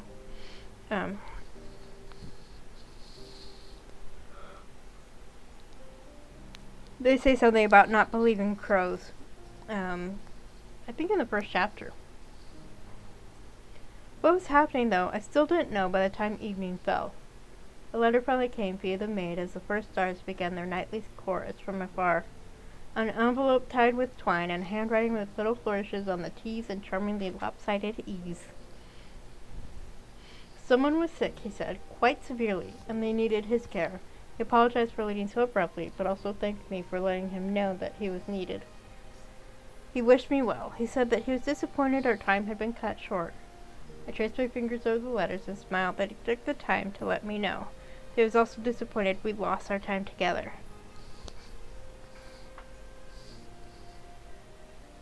There was the yearning that they spotted in his face. The little flutters settled happily in my heart again, and I tried to ignore them. I really did. I knew I'd never be able to send a letter back this late at night, so at my open window I cupped my hands around my mouth and whispered a good night to the breeze. Be sure to get some rest, Silas. You've earned it, I'm sure.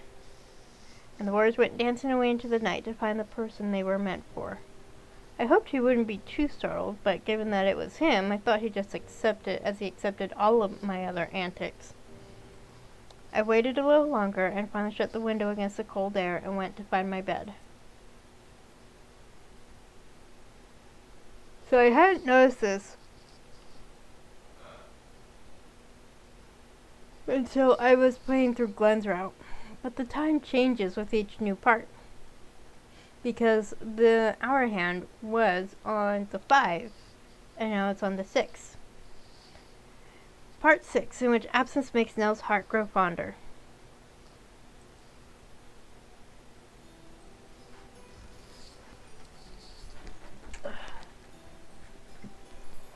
I was fond of Silas.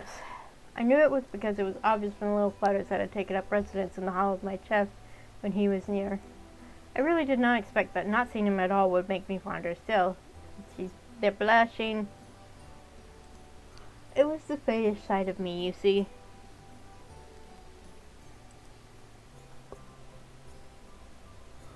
When he was near, I could fall like a leaf on a spring breeze, but now that he was gone, my heart had grown impatient, so I felt just like a brick dropped from the top of the clock tower. And I fell heart first, of course. Silas didn't come to see me the next day, or the day after that, or the one after that. At the end of the first day, he sent another letter, and I sent him a note on the breeze like I had before. His letter was not terribly long, but he filled it with anecdotes he didn't have the chance to tell me during the day. A book he had seen that he thought I'd like, that he saw a duck and a pigeon fighting one another in the street. The bird politics were growing more violent, it seemed.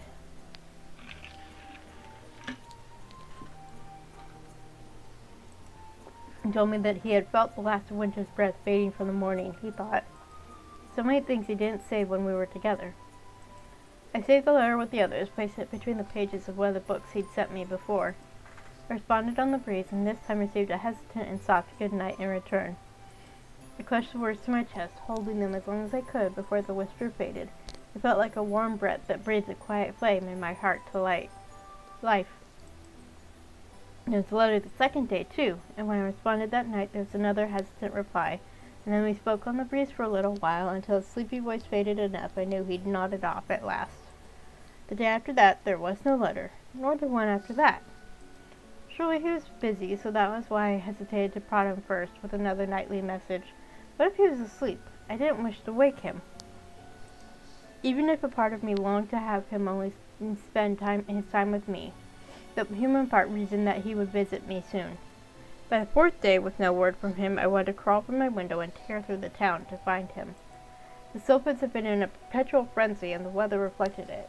I knew the malaise keeping Silas busy was getting worse. It was worrying everyone. The maid, the innkeeper, even the pigeons and the mice were stressed. A veil had fallen over the town, a sense of dread as thick as molasses and just as unpleasant to look at and smell. One side of me knew that the town needed Silas. He was their healer, or one of the more important ones. I knew there were other doctors in town, but Silas was the best of them, I was certain. But the other side of me, the Fae side, wanted to find him and take him far away from this place filled with sickness. Someplace warm and safe, someplace where it was just us. I had never felt such a sense of yearning before. No matter what I knew of love, I had never really thought about how it would feel to experience it myself. This terrifying and beautiful combination of wanting and not being able to have would truly do me in.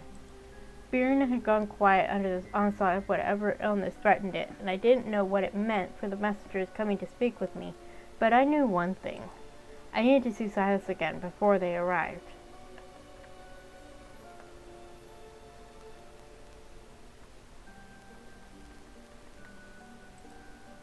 Which was why there finally came a morning that I did indeed climb out of my window while the fog was still thick through the streets, to go and find him.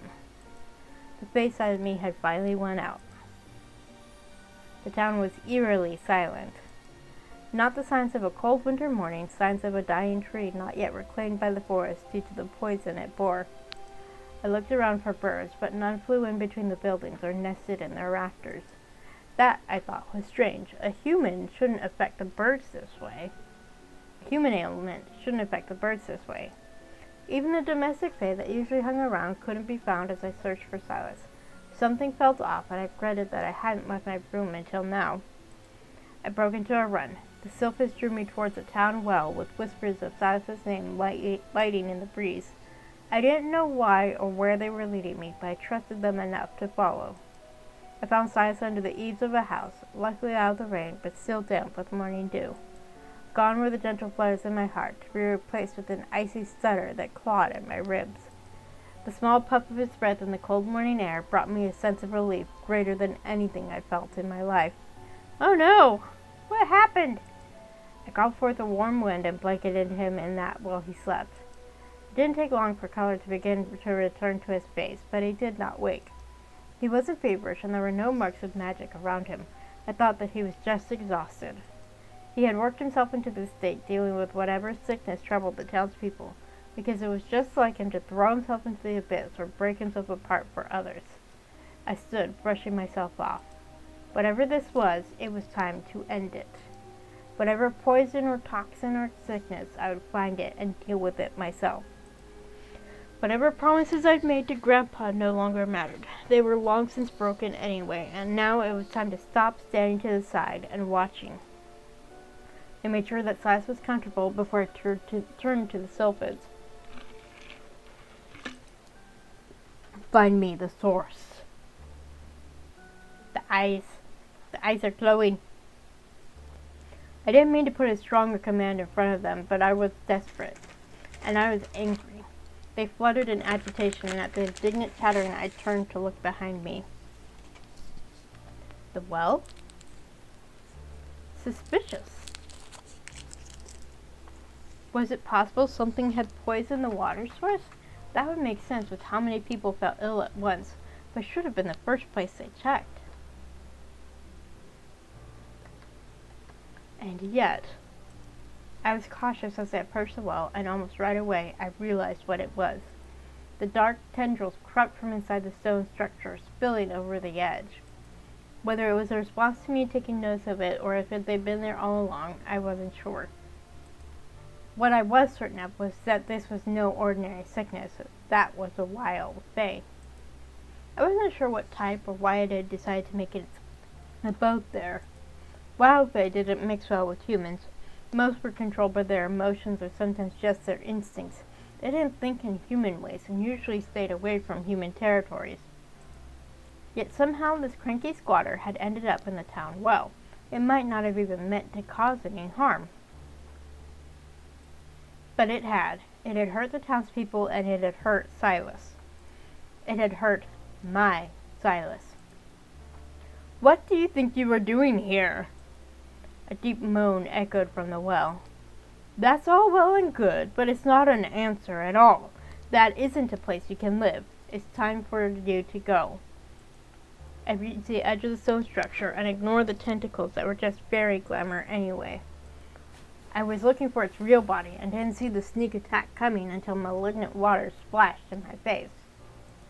I bent over, coughing the disgusting muck back out of my mouth. "You little... I said it is time for you to leave." Another deep moan echoed not just from the well this time, but from between the stones and underneath the ground. Truly, I didn't want to hurt it, just get it to move on. No doubt being stuck in a town full of humans wasn't good for it either. If it didn't leave willingly, they'd find a way to make it, and they'd use methods much more ruthless than me. I sent a strong wind down the well to scoop up the wild fae and drag it up to the surface. The dark tendril shot out from the well in all directions, seeking to find some sort of anchor in the cobbles and cracks around it. But my magic was stronger, and I was going to drag it up to the light of day, whether it liked it or not. Shadows seeped towards me like musty slime as fae did its best to scare me away. Inky tendrils surround me, crawling up my ankles and trying to bind my limbs. I hadn't had many confrontations with wild fae before I left the mountains, and some were quite dangerous. Otherwise, they tried to frighten you with little illusion because I was all they had. This one hadn't shown its true strength yet, but then neither had I. "Stop being so stubborn and just get out!" Stagnant water poured onto me as I stood there wrapped in shadows that were half illusion and half made of milky ether. I coughed and spluttered, hoping I'd be able to get the moldy smell off later. "That's enough!" My voice reverberated through the well, all the way to the bottom, and I gave a solid yank as the whirlwind reached deep down to the water. A shower of it fell on us, and something wet and slimy landed next to me with a thump. The dark tendrils retreated as the Fae, far less intimidating than it tried to appear, shivered and covered its head. I felt a little bad as it stooped low and went loping down the street, its huge feet flapping against the stone cobbles in a way that sounded, for all the world, like a very large duck. Make sure it gets to the forest safely.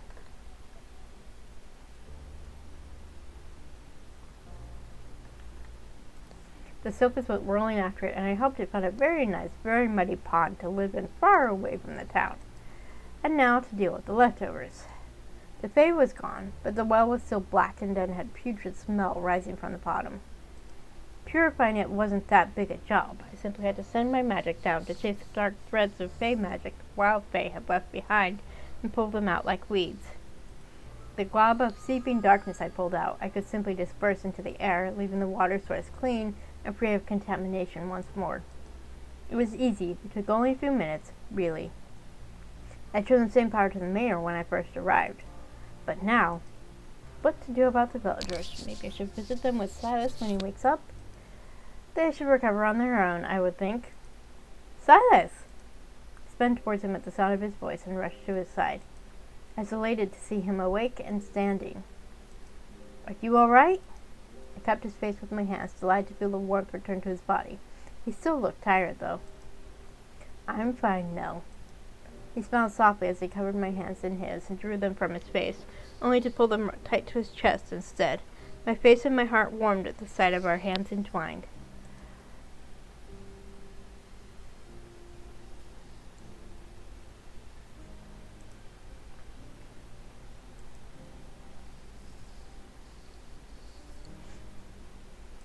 What were you doing out here in the cold and rain? I'm not sure. I was visiting a patient. I think I just needed a moment to rest my eyes. Outside? In the rain? Silas, you need to take better care of yourself. It's just for a moment, before I stop by another house. Surely I don't have to be the one to tell you that no matter how bad a situation is, it's not wise to sleep in the rain. No, this time if you're not careful, I'll be the one lecturing you. I can't imagine Glenn will ever let you hear the end of it if he learns you had to be told not to sleep in the rain by the likes of a wild child from Lifthelm Mountain. Glenn never lets me hear the end of anything anyway. Well, there you go. I'm right after all, aren't I? You purified the well. You chased out the culprit, I think. Couldn't fully make out what was happening, but he seemed to be fighting something. Some sort of wild Fae had taken up residence in the well. I'm not sure why, but it's gone now. Hooray! No, you're amazing. I didn't do much, really. Just relocated a particularly prickly tenant that had no business moving in. You've saved so many people, though. Who knows what would have happened if this continued much longer. And these are people that... Well, I suppose not everyone would have been so inclined to help were they in your position. It was truly noble of you. And there is a sense of humor again, but even so.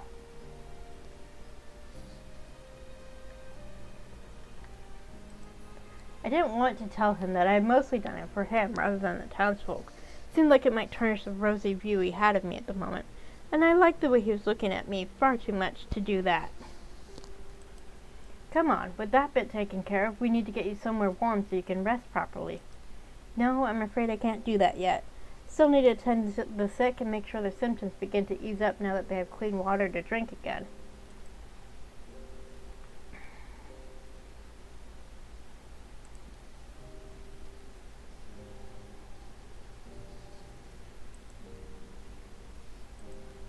No, Silas, if you want to help people, then what you need is to rest.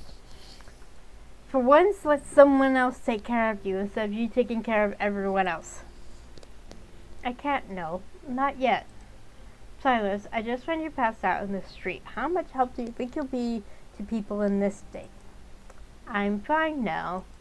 You're not, and you're so obviously not. That lie couldn't even form properly. Let me help you, Silas. No, I need to do this. Why? Why do you work yourself so hard, and why are you so convinced that you have to do it alone?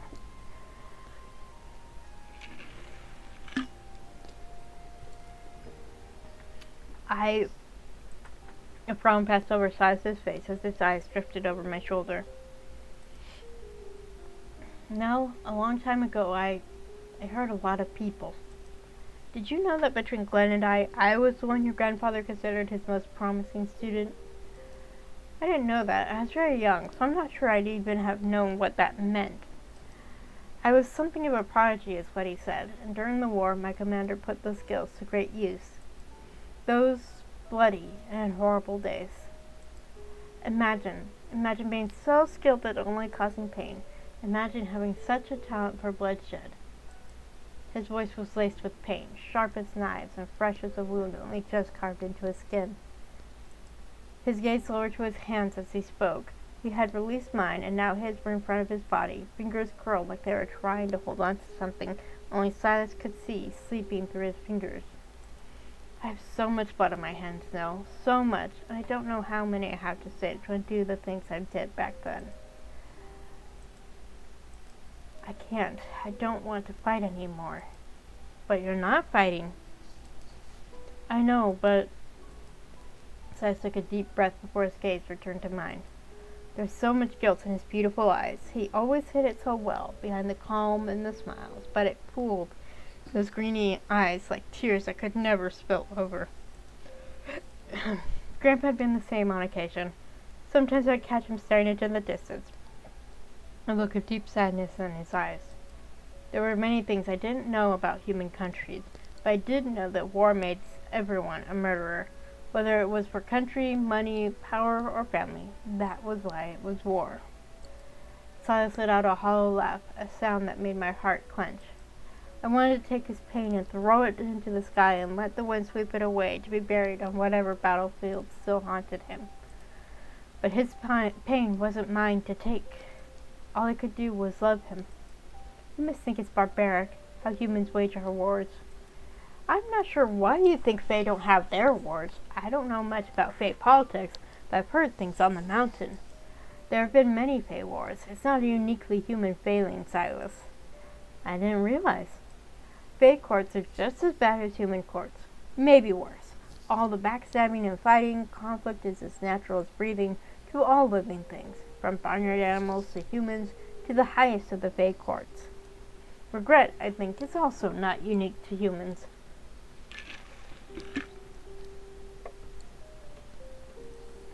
If you thought we were above such things, I am sorry to disappoint. Now that you put it that way, it does seem rather silly. I chuckled at his contrite smile. The light that had rekindled in his eyes made me so happy. It is fragile still. I had a feeling it was always fragile. And more than anything, that made me want to drag him to the inn with me for a meal and a rest. Or somewhere far away to the deep woods where he could leave everything that tormented him behind, if I was being completely honest. But this, I thought, was important to him. It was better to let him go and take care of the people in the town for now, because it was important to him, and he was important to me. I took his hands again, turning them over to steady the palms. They weren't soft, but iron calluses from the weapons he must have once wielded were gone. Only a few faint scars across his knuckles remained.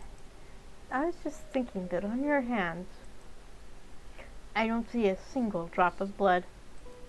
So perhaps you ought to get a new monocle, because I think that one may be broken. A dry chuckle escaped him. Perhaps, but I think when the past makes it so all you see is blood that isn't there, it's time to let it go. Or to at least begin that journey, long and hard as it may be. Because it's easy to say let it go, but it's not easy to actually let it go. Silas squeezed my hand like he'd just found a candle in the storm and didn't want to let it go. I squeezed back and struggled to find the rest of the words I wanted to say.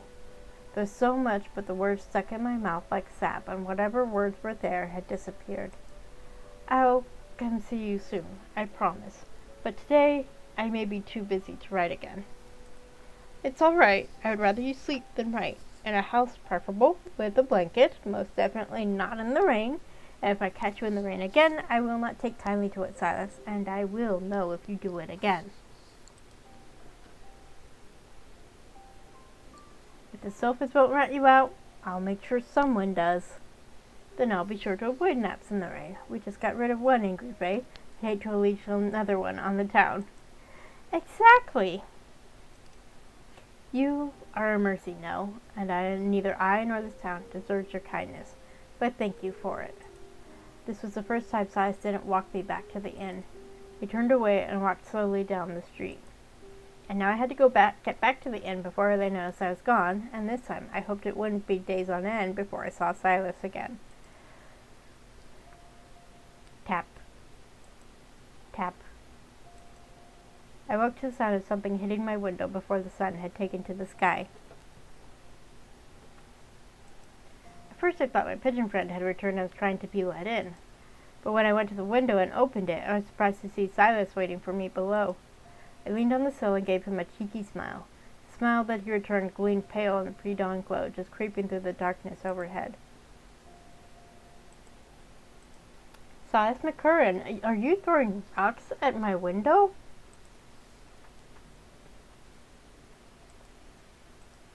That appears to be the case. And what can I do for you this fine morning? No, I need you to come down. My eyes flashed with excitement. Oh, are we sneaking out? Something like that. My, what trouble will you get me into, Doctor? Who would have thought you would be encouraging this bad behavior? What will a cranky captain say to you taking me on a little adventure? Glenn will understand. Knowing what's coming, yes, he absolutely will. That's all I'm saying. Out the window? Yes, that would be best, and you should bring what things with you that you don't want to leave behind. Oh, I see. He wanted me to leave. I considered whether I wanted to argue, but I thought for now I'd listen to him. Just listen. That was all I ever promised anyone at all. I threw my clothes on, I threw my things together, and I left the room a mess that normally I would not have, but I didn't want to make him wait in the chill any longer. Yeah, after scolding him for falling asleep in the cold, don't want to leave him standing in the cold for a long time. And in the end, no one ever left things as they found them. Not truly. Perhaps I would be back. No one knew. When I returned to the window, he was still there. I leaped up to the windowsill with both feet, and as I jumped, he opened up his arms to me, face awash with surprise, as if he hadn't been expecting me to jump. They have wind magic. What do you expect, silly? The little whirlwind carried me down softly to his waiting arms. I didn't need him to help me, but I liked the feeling of his arms around me too much to tell him that. I wondered if he could see my feelings in my expression, the way I could see his feelings in his. But then he released me, stepping away, and coughing delicately into his hand, as if that would deny it all. Silas pulled a parcel from his satchel and held it towards me. I bought you the sweetbread that you like. The bakers are already awake. I stopped by before. I took it from him, but didn't open it just yet. Come, let's walk. The morning was quiet with expectation. Silence hung on spiderweb silk, just waiting for something to shatter it.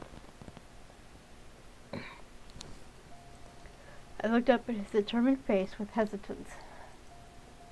How are the townsfolk? I'm already seeing improvement.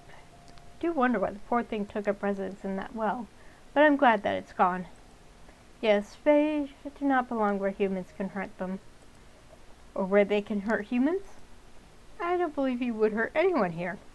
Only the other way around. Where are we heading? A disused gate at the edge of the town proper. Someone will be meeting us there. Someone. No, listen to me. You have to leave. The Lord's messengers arrived at a nearby parish 2 days ago. The only reason they haven't come to Bern was because of what looked like an epidemic, and now that it's gone, they'll be coming here for you. Silas, I can't. They have Clarice. It's all right. She will be taken care of. But how can you be sure? I'm sure now. Please, trust me. Dee dee dee dee dee. Ah, which one? Which one? Um, I do trust you, Silas, of course I do. And I did with my whole heart. But you know I don't trust that mayor of yours. No one with a mustache that antagonizing can really be trustworthy. If he thinks I broke my promise first... No, you don't worry about that. Gwen still has enough sway to make sure Clarice is safe. I'll take her myself if I have to now. But who would keep him safe? I promised to talk to the Lord or his men. And Duncan Wallace doesn't wish to speak with you. Didn't he send someone else in his stead? And when you really think about it, the city's guards are all of the Lord's men. That included the mayor. You've already spoken to many of the Lord's men already. I blinked twice at him as that fact flopped to the ground between us. In truth, he wasn't wrong. Oh, it's always rules lowering it.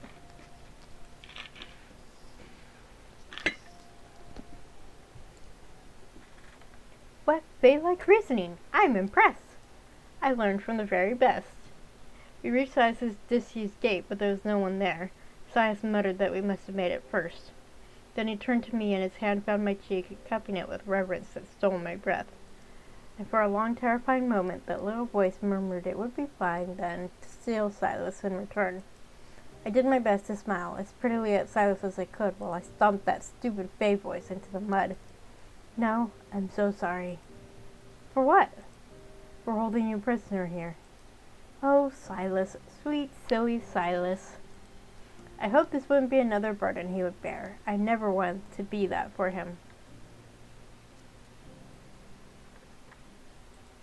It wasn't you at all, though. I let it happen. Silas, I let it happen, you silly man. And even if it was your fault, I'd forgive you in an instant.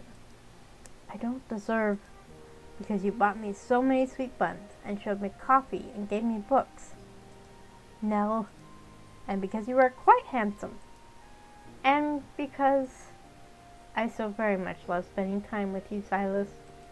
His eyes widened at my words, but then a look of pain swept across his face. So many unspoken words swam frantically around his head and shoulders. They dropped to the ground one by one as he chose not to say them. His thumb stroked softly against my skin. A shaky breath escaped him. Now Sorry to interrupt. My dude.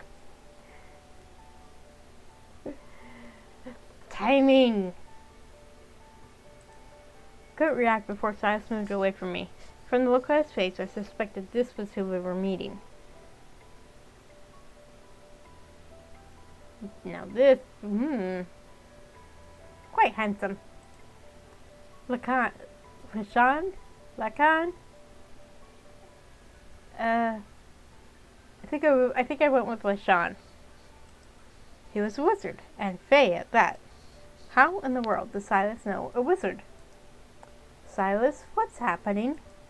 Last night, after I finished with my work, I found LaShawn waiting for me at my house. He offered to help get you out of here, and before you ask, I've known LaShawn for many years, and I trust him. Why is there a wizard here, and how do you know him? Silas pointed towards a tower in the distance, the one perched above the south woods. He's that tower's master, and he's Glen's cousin.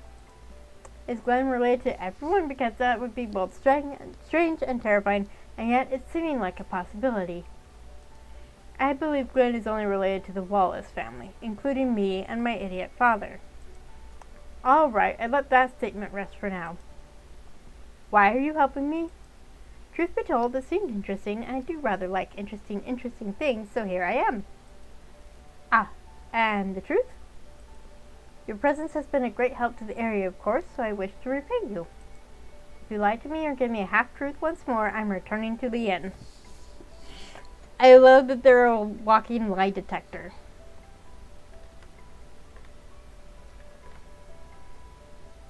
Okay, for some reason, Dream Manager on my tablet fell behind.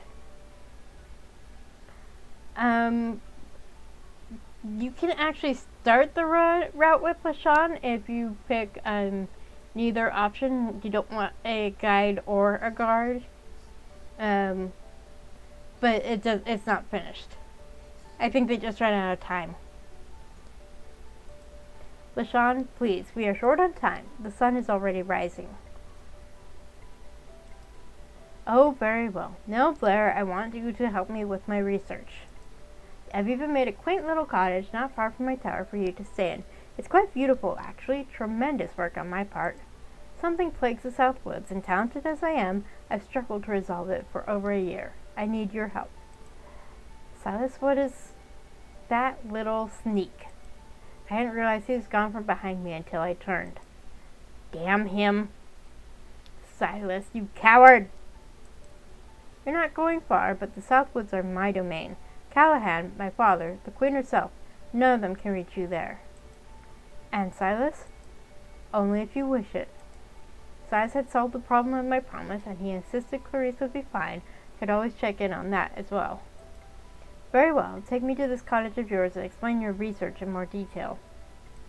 And the next time I saw Silas, I would definitely tread on his toes for running away like that.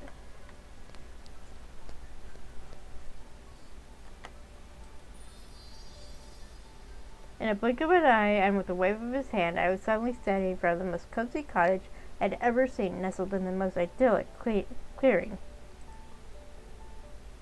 I hope it's to your liking.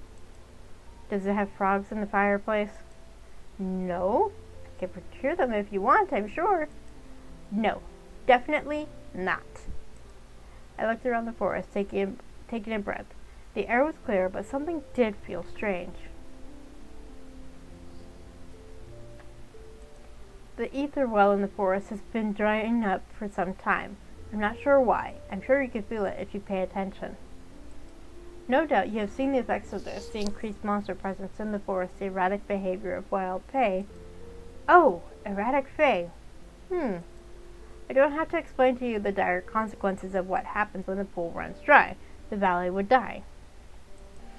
So you've been trying to find the reason why. Precisely, and frankly, I've been having no luck with finding the reason or delaying the effects. That is, until you came along. Me? What did I do? Truth be told, I don't know, but your presence, and you came down from the mountain, in fact, has had a stabilizing effect on the remaining ether. But I'm certain we still need to find the source. Well, it was not as bad as I'd expected when I first met him, and it was a problem that needed solving. One chapter closes and another begins.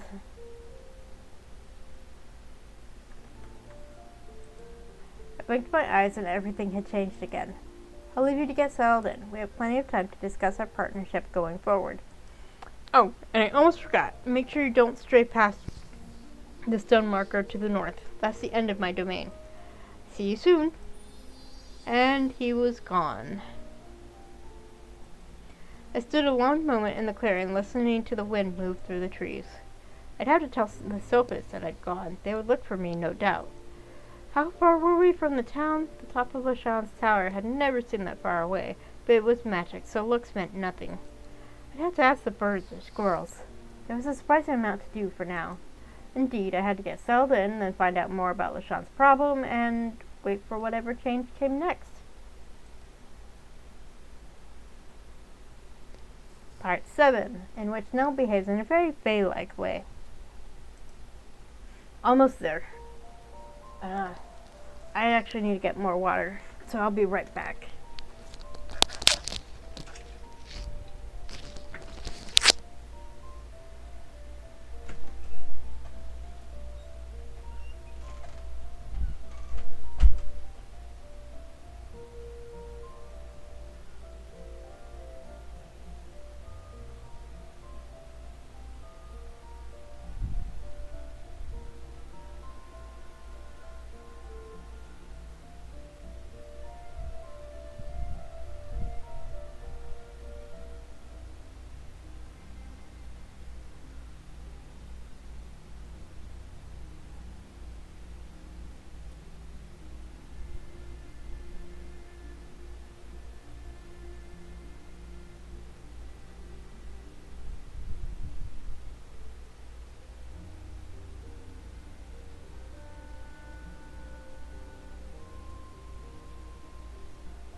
Okay. My voice is fading, so I gotta keep going. That's why I need more water. A week later, my books showed up. They were the only thing I'd left behind because I couldn't carry them with me, except the one romance novel where I kept Silas's letters safe. I thought at first that it meant Silas had come, but it was just LaShawn.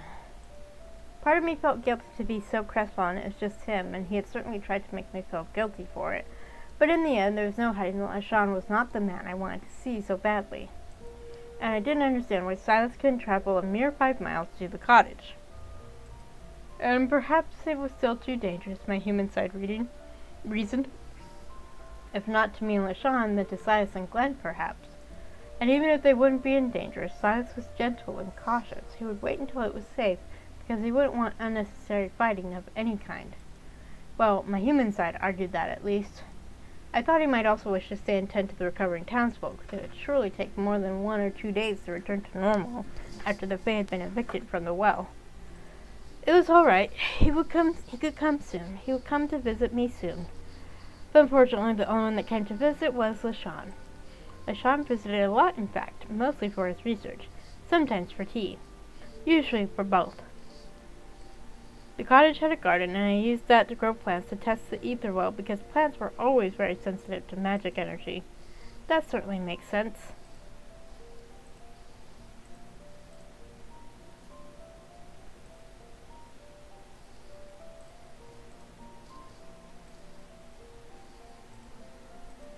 Two weeks passed. 3. An entire month. And still Silas had not shown up. He was fine, LaShawn told me. He was fine, the birds sang. He was fine, the sylphids whispered. My human side told me he had a reason. Silas was the sort who would always have a reason. But more and more these days, my face side was slipping through that human voice. It whispered that humans were fickle and callous. Hadn't Grandpa told us so? Hadn't we seen it for ourselves over and over in that damned human town? Silas hadn't even said goodbye, just scurried away at the first opportunity like he was afraid of me, like all the tender, fleeting moments between us had been false. It whispered that I could go and take him, and I very well could. But the truth was that Silas had never promised to visit me after I left Bern. I had just assumed that he would. But if he was fine and if the town was fine, then that meant Silas was choosing not to come. I wanted to go to him. I sent him messages on the wind to ask if I could come. I never got a reply. And he wasn't going to come. I didn't realize just how sour my mood had gone until I pricked my thumb on a thorn. On a tomato plant. Now, I don't know if tomato plants naturally have thorns, but I'm assuming not.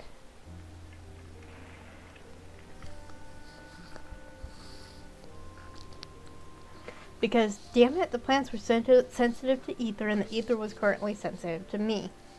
And I was very, very cranky Fae. I considered revenge. I considered a tornado to sweep away his house, to toss his shoes in the fountain, break his monocle in exactly 500 pieces. I had thought about locking all my feelings of love and affection in a cold corner of my heart so they could shrivel and starve. I thought about all the things I could— Ouch! Damn it! I pricked my thumb again. You know you could go visit him instead of sulking in the forest because he didn't come to you first. I'm not sulking.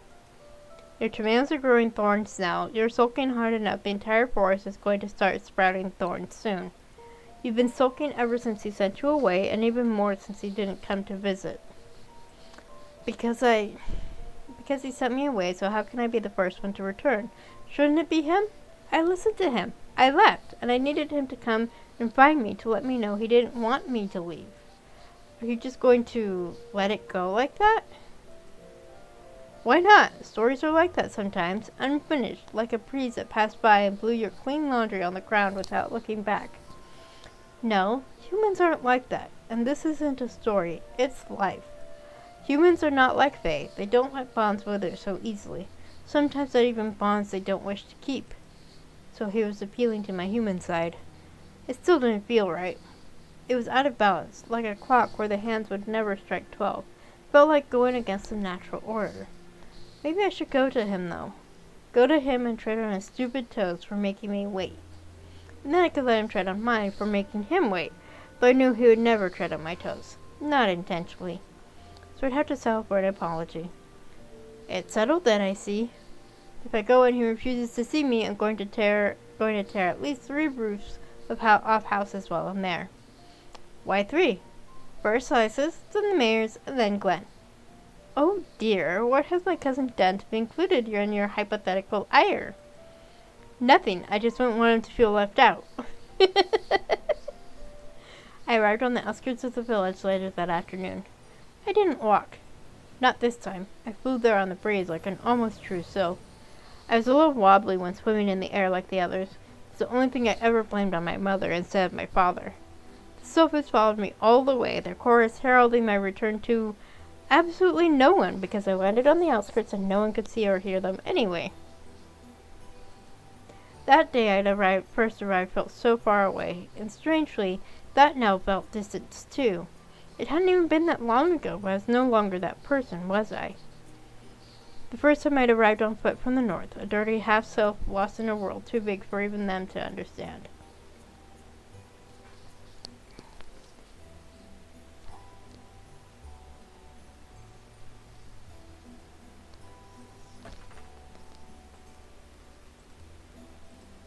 And now I was arriving from the south through the air, and the world was still too damn big for me to understand, but somehow I felt more grounded in it than I had a few months ago. And that, my friends, is what we call progress, or a paradigm shift. You there! Oh, for fuck. Really? You're under arrest. Technically, I'm under nothing but the blue sky and that particular cloud. Mitchell did not laugh. Alas. Owen unclipped a set of iron cuffs from his belt, which was strange because I'd never seen any of the guard carry iron cuffs before, especially not one so loudly declaring how badly they wanted to sink their teeth into my wrists. That could only mean they had been waiting for my return. Of course.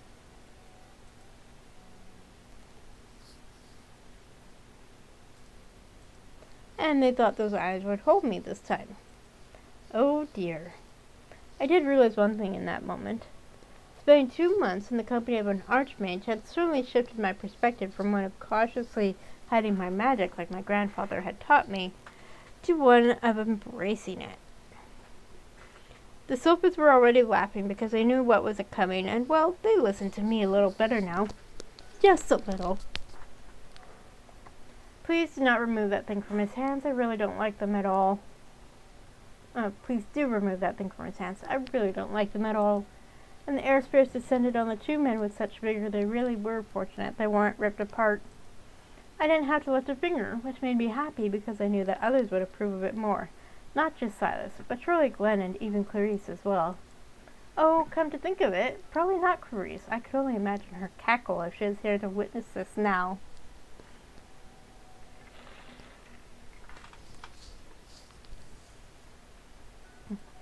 Mitchell and Owen were cowering once again. The musket was gone, the iron shackles was gone, and the one person I had wanted to see was already running towards me down the road, calling my name. How he'd known I was here, I wasn't sure. No! At the sound of my name from his lips, everything went calm like the world had decided to hold its breath. The sofas went silent as they waited to see what I would do, and whatever anger I had already begun to fall apart when I saw him. Silas approached me as Glenn hung back to keep an eye on the other 2 now struggling to their feet. I had a feeling there was surely more about, but I wouldn't worry about it for now. Silas! I couldn't help the smile that came to my face at the sight of him. Yay! I knew it was you. I saw the strange wind, and I knew. My smile faded as I looked at him. He was haggard. Dark circles had set up camp under his eyes, and it looked like they were taking rent from him rather than paying it. He had been working himself too hard again, but why? Surely not another epidemic. I wanted to scoop him up in that moment and make off with him into the forest without so much as a hello. No? I held up a hand to stop him first because I had something I needed to know. Why did you come to visit me? I waited and you never came. The same look of pain I had witnessed before crossed over his face again before it softened. No, what are you doing here? Why have you returned? Answering a question with a question is certainly a Fae trick, but it won't work on me. I asked first. And for the record, I was going to tread on your toes for making me wait. I had it all planned out. But I suppose I've wreaked enough havoc to satisfy my vindictive little Fae heart for now.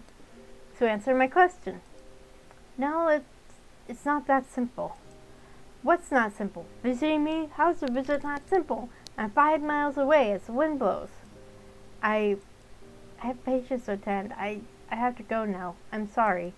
He turned away, and for a moment all I could think about was how tired I was going to be after destroying some roofs. Oh, no you don't. I thought he was talking to Mitchell and Owen at first, and thought surely they were getting up to some kind of nonsense, so that maybe I needed to add 2 roofs to the list. But no, he was blocking Silas from walking away from me again. Glenn? Listen, Silas, you've been miserable for 2 months, and not only is it incredibly frustrating to watch, but you've been making me miserable too. You work day and night, and when you're not working, you come to me and want to talk. And all you talk about is that damn Faerie standing over there. Yes! So no, I'm not letting you leave, not until you talk to them. Silas was, to my surprise, looking very much like he was considering whether he could body slam Glenn and run away. And I admit I was almost tempted to watch to find out whether he could or not. But instead I took him by the cuff of his sleeve, and somehow just that gesture alone pinned him in place as if he was the one who'd been shackled in iron. Can you at least tell me why? Because I'm Fae? Because I'm strange? For what reason are you trying so hard to walk away from me, Silas McCurran? Hell, I could see him trying to form the words, but they seemed to leave his throat half-formed, incomplete, and unable to say what he wanted. How? Take your time. I only said it because I felt his growing panic and thought he may well actually try to flee if he didn't have some reassurance in that moment. Silas closed his eyes as he fought to release the words. How could I ever deserve you? I wanted to come. I wanted it more than anything. But how could I? What? I was almost certain my entire being shut down for a good minute while I tried to figure out what that meant. Humans said and did many confusing things. Fae, too, really. But that was quite possibly the strangest thing I'd ever heard anyone say. What did it mean to deserve someone else? No, how could I ever be enough for you? You're too good for someone like me. No, I still did not understand. Glenn, is this a normal human thing? Do humans worry about things like that? Glenn sighed. Some do. This one does. But how can one person be too good for another? What does that even mean? It's like in Dragon Age Inquisition. Blackwall tells the Inquisitor several times that he's not worthy of her.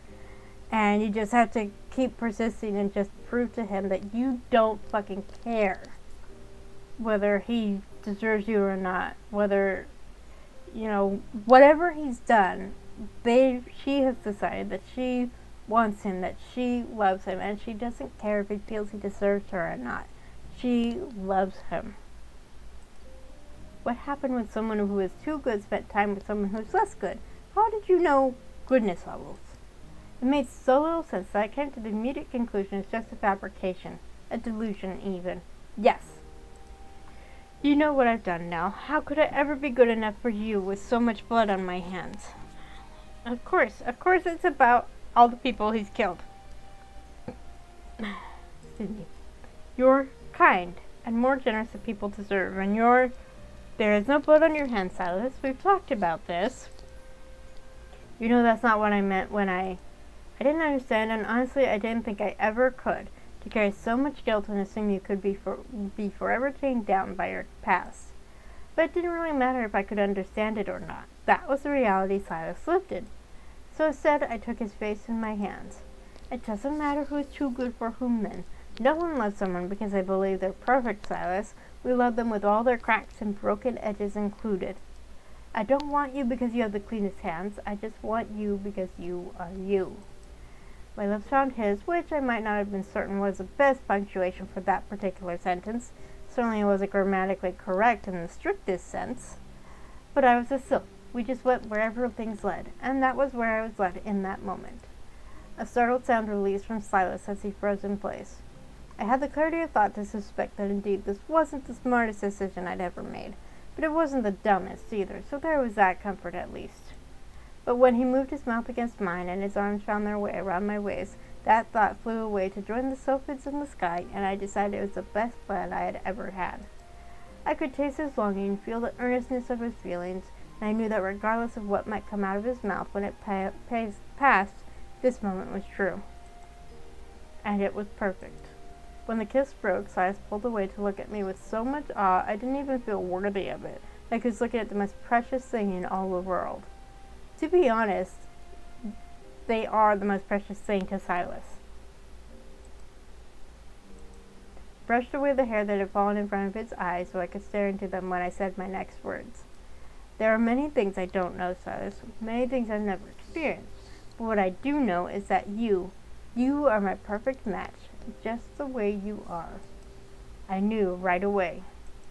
Well, no, not right away, but very, very quickly. When Glenn said you were attached to me, I knew for sure. And I saw you sleeping in the rain and was so angry. When I was mad enough you didn't come to visit me, I made tomatoes grow thorns. And when that anger vanished completely the moment I saw you again, I knew. Now, the way my name formed on his lips sent a shiver of yearning down my spine, clasped my arms around his neck, and smiled. I want to hear you say my name 1,000 times over. I want to spend the rest of my life hearing you say it in all the ways you can. With longing, with love, and yes, even with exasperation sometimes. Yes, Silas, you deserve to be happy. Go with Nell!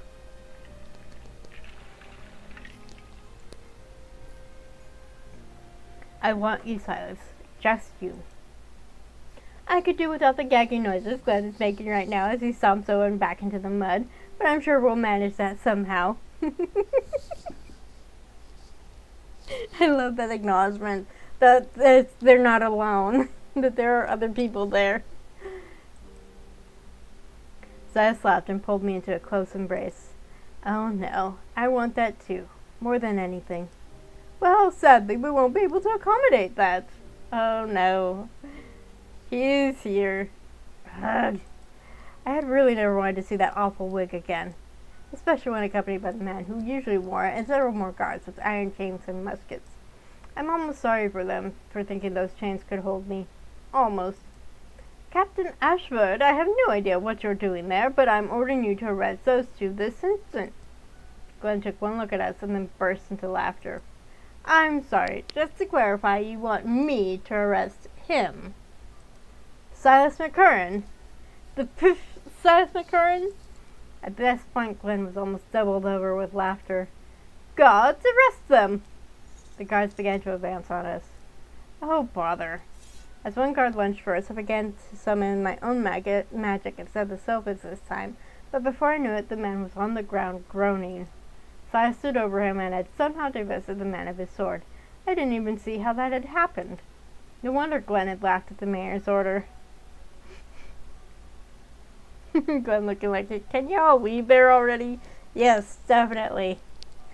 Before the mayor thinks that he can actually arrest you. In no time at all, Silas had fought off 2 more of the guards who thought they would try their luck. He was so graceful as he moved as quick as the wind, and I wouldn't know just how quick the wind could move. It was almost like a dance, a very dangerous and slightly snappy dance. And here I thought he'd be out of practice, but now I can see why I have never even once beat him in combat before. He was fascinating to watch, but I remembered Silas's words. He didn't want to fight anymore, but he was fighting for me, for us. Ah. And if it continued, Glenn would join in. Then I might have to kidnap him too, which was not really in the plan. So it was my turn to step in with enough wind to knock back his opponents and to lift myself in the air. I joined Silas, wrapping my arms around his shoulders and planting a kiss on his temple. How would you feel about me kidnapping you? What? I don't really have much experience in it, but I'm pretty sure I can make off with you before any of them can stop me. So what do you think? Is it okay for me to kidnap you? Silas let out a trembling, almost relieved sigh and lowered his sword before he dropped it to the ground. I can't think of anything else I would like more. His hand found mine and squeezed it as he turned his head to look directly into my eyes. Now, please, please kidnap me. And there wasn't even a hint of deception or reluctance there. Only truth. Oh, please, for the love of all that is holy, just leave already before I have to beat you up myself. You're going to make me sick. Sure. But he was grinning too as I pulled Silas's hand and dragged him to the forest, still keeping the guards at bay. There was no way should have made it to the forest edge in 5 steps, but, well, I was good friends with the wizard, so that helped. We looked back once and saw Glenn there, one hand raised. And then the road vanished and we were in front of my cottage, just like that. Consider yourself well and truly kidnapped. Welcome home. No, I'm so sorry. What could you possibly be sorry for now? Silas laughed at my exasperated tone. I'm sorry for not coming to find you sooner. That is a good apology to make. With those words, he pulled me close again and kissed me. I love you. I sighed and melted into his embrace. There was such reverence in this kiss, such care, and such heart-melting devotion. I wanted to spend a lifetime exploring all the kisses Silas could give. 12 lifetimes, 100, 1,000. And that was when I reined in the Faerie before they could get out of control again. I didn't want to scare him after all. I pulled away from Silas and took his hand to lead him into the cottage so I could tell him everything about the last 2 months. This was not the life I had imagined when I left my grandfather's cabin on Lift Hill Mountain. This wasn't what I thought I'd find in the valley. But those were the best stories, weren't they? The ones that were unexpected? In such a short time, my world had changed completely, again and then again, and one more time. This was the ending of one chapter, a beautiful chapter. It was also a bright beginning of the next one. I hope to spend many, many more chapters in our quaint cottage in the woods, and all of them with Silas. Epilogue. New fairy tale begins. Some fairy tales are full of magic and mystery. Some have great battles and triumphing over evil when everyone thought all had been lost. But some are much simpler than that. They're about the choices we make and the paths we end up walking, about the people we meet along the way and how they change us for the better. Nell Blair had disappeared like the wind by the time the Lord's men arrived. They returned only to disappear once again, right out from under everyone's nose. The mayor and lord sent out search parties only for them to return empty-handed every time. Glenn Ashford was demoted for his actions regarding the escape of Nell Blair and Dr. Silas McCurran. He was assigned to guard duty on the outskirts of town, where he would visit Clarice regularly during his rounds. They say that sometimes he could be seen heading into the south woods of nights with a clear moon whistling a happy tune. Although Clarice still had to share custody of her chickens depending on the week, she was surprised to find her cow now produced the best milk in town. Not only that, but her new roof never leaked, and her garden was always inexplicably watered every morning. She spent many happy years with Donna and Bert, and sometimes Henrietta, Marcello, and Charles. As for what really happened to Nell Blair and Silas McCurran, there are whispers now that a healer with emerald eyes can be found deep in the south woods for those who truly need it, in a little cottage off the beaten path. One you can only find it if you need it. The doctor who lives there can heal almost any ailment, the story goes. But be warned, for the doctor is never alone. They say that if you seek them out with ill intentions, his fae protector, the Ashen One of the Woods, will bring down the vengeance of the sky upon you. Together they protect the valley and those within it, healing and helping those that seek their aid. And if you don't believe me, they say that if you look at the sky over the forest on a cloudy night, you might catch a glimpse of the Ashen One of the Woods and their doctor, dancing to a tune only they can hear, quick as the wind and just as graceful, now and forevermore. The end.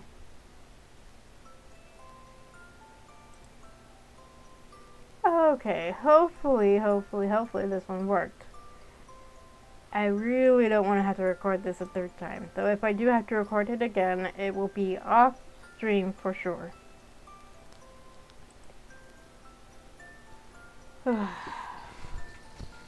So, my plan is to stream World of Warcraft Cataclysm Classic on Wednesday. And for those of you who celebrate Father's Day, either as a father or with your father, I hope you have a wonderful Father's Day. If you don't celebrate Father's Day because you just don't, then I hope you have a good, lovely day. And if you're watching this on YouTube, please like, share, comment, subscribe, all that fun stuff. And my voice is dying.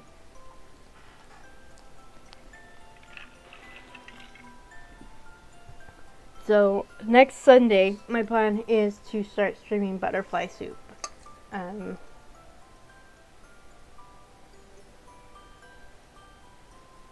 That is the plan. Whether it actually happens, wait and see.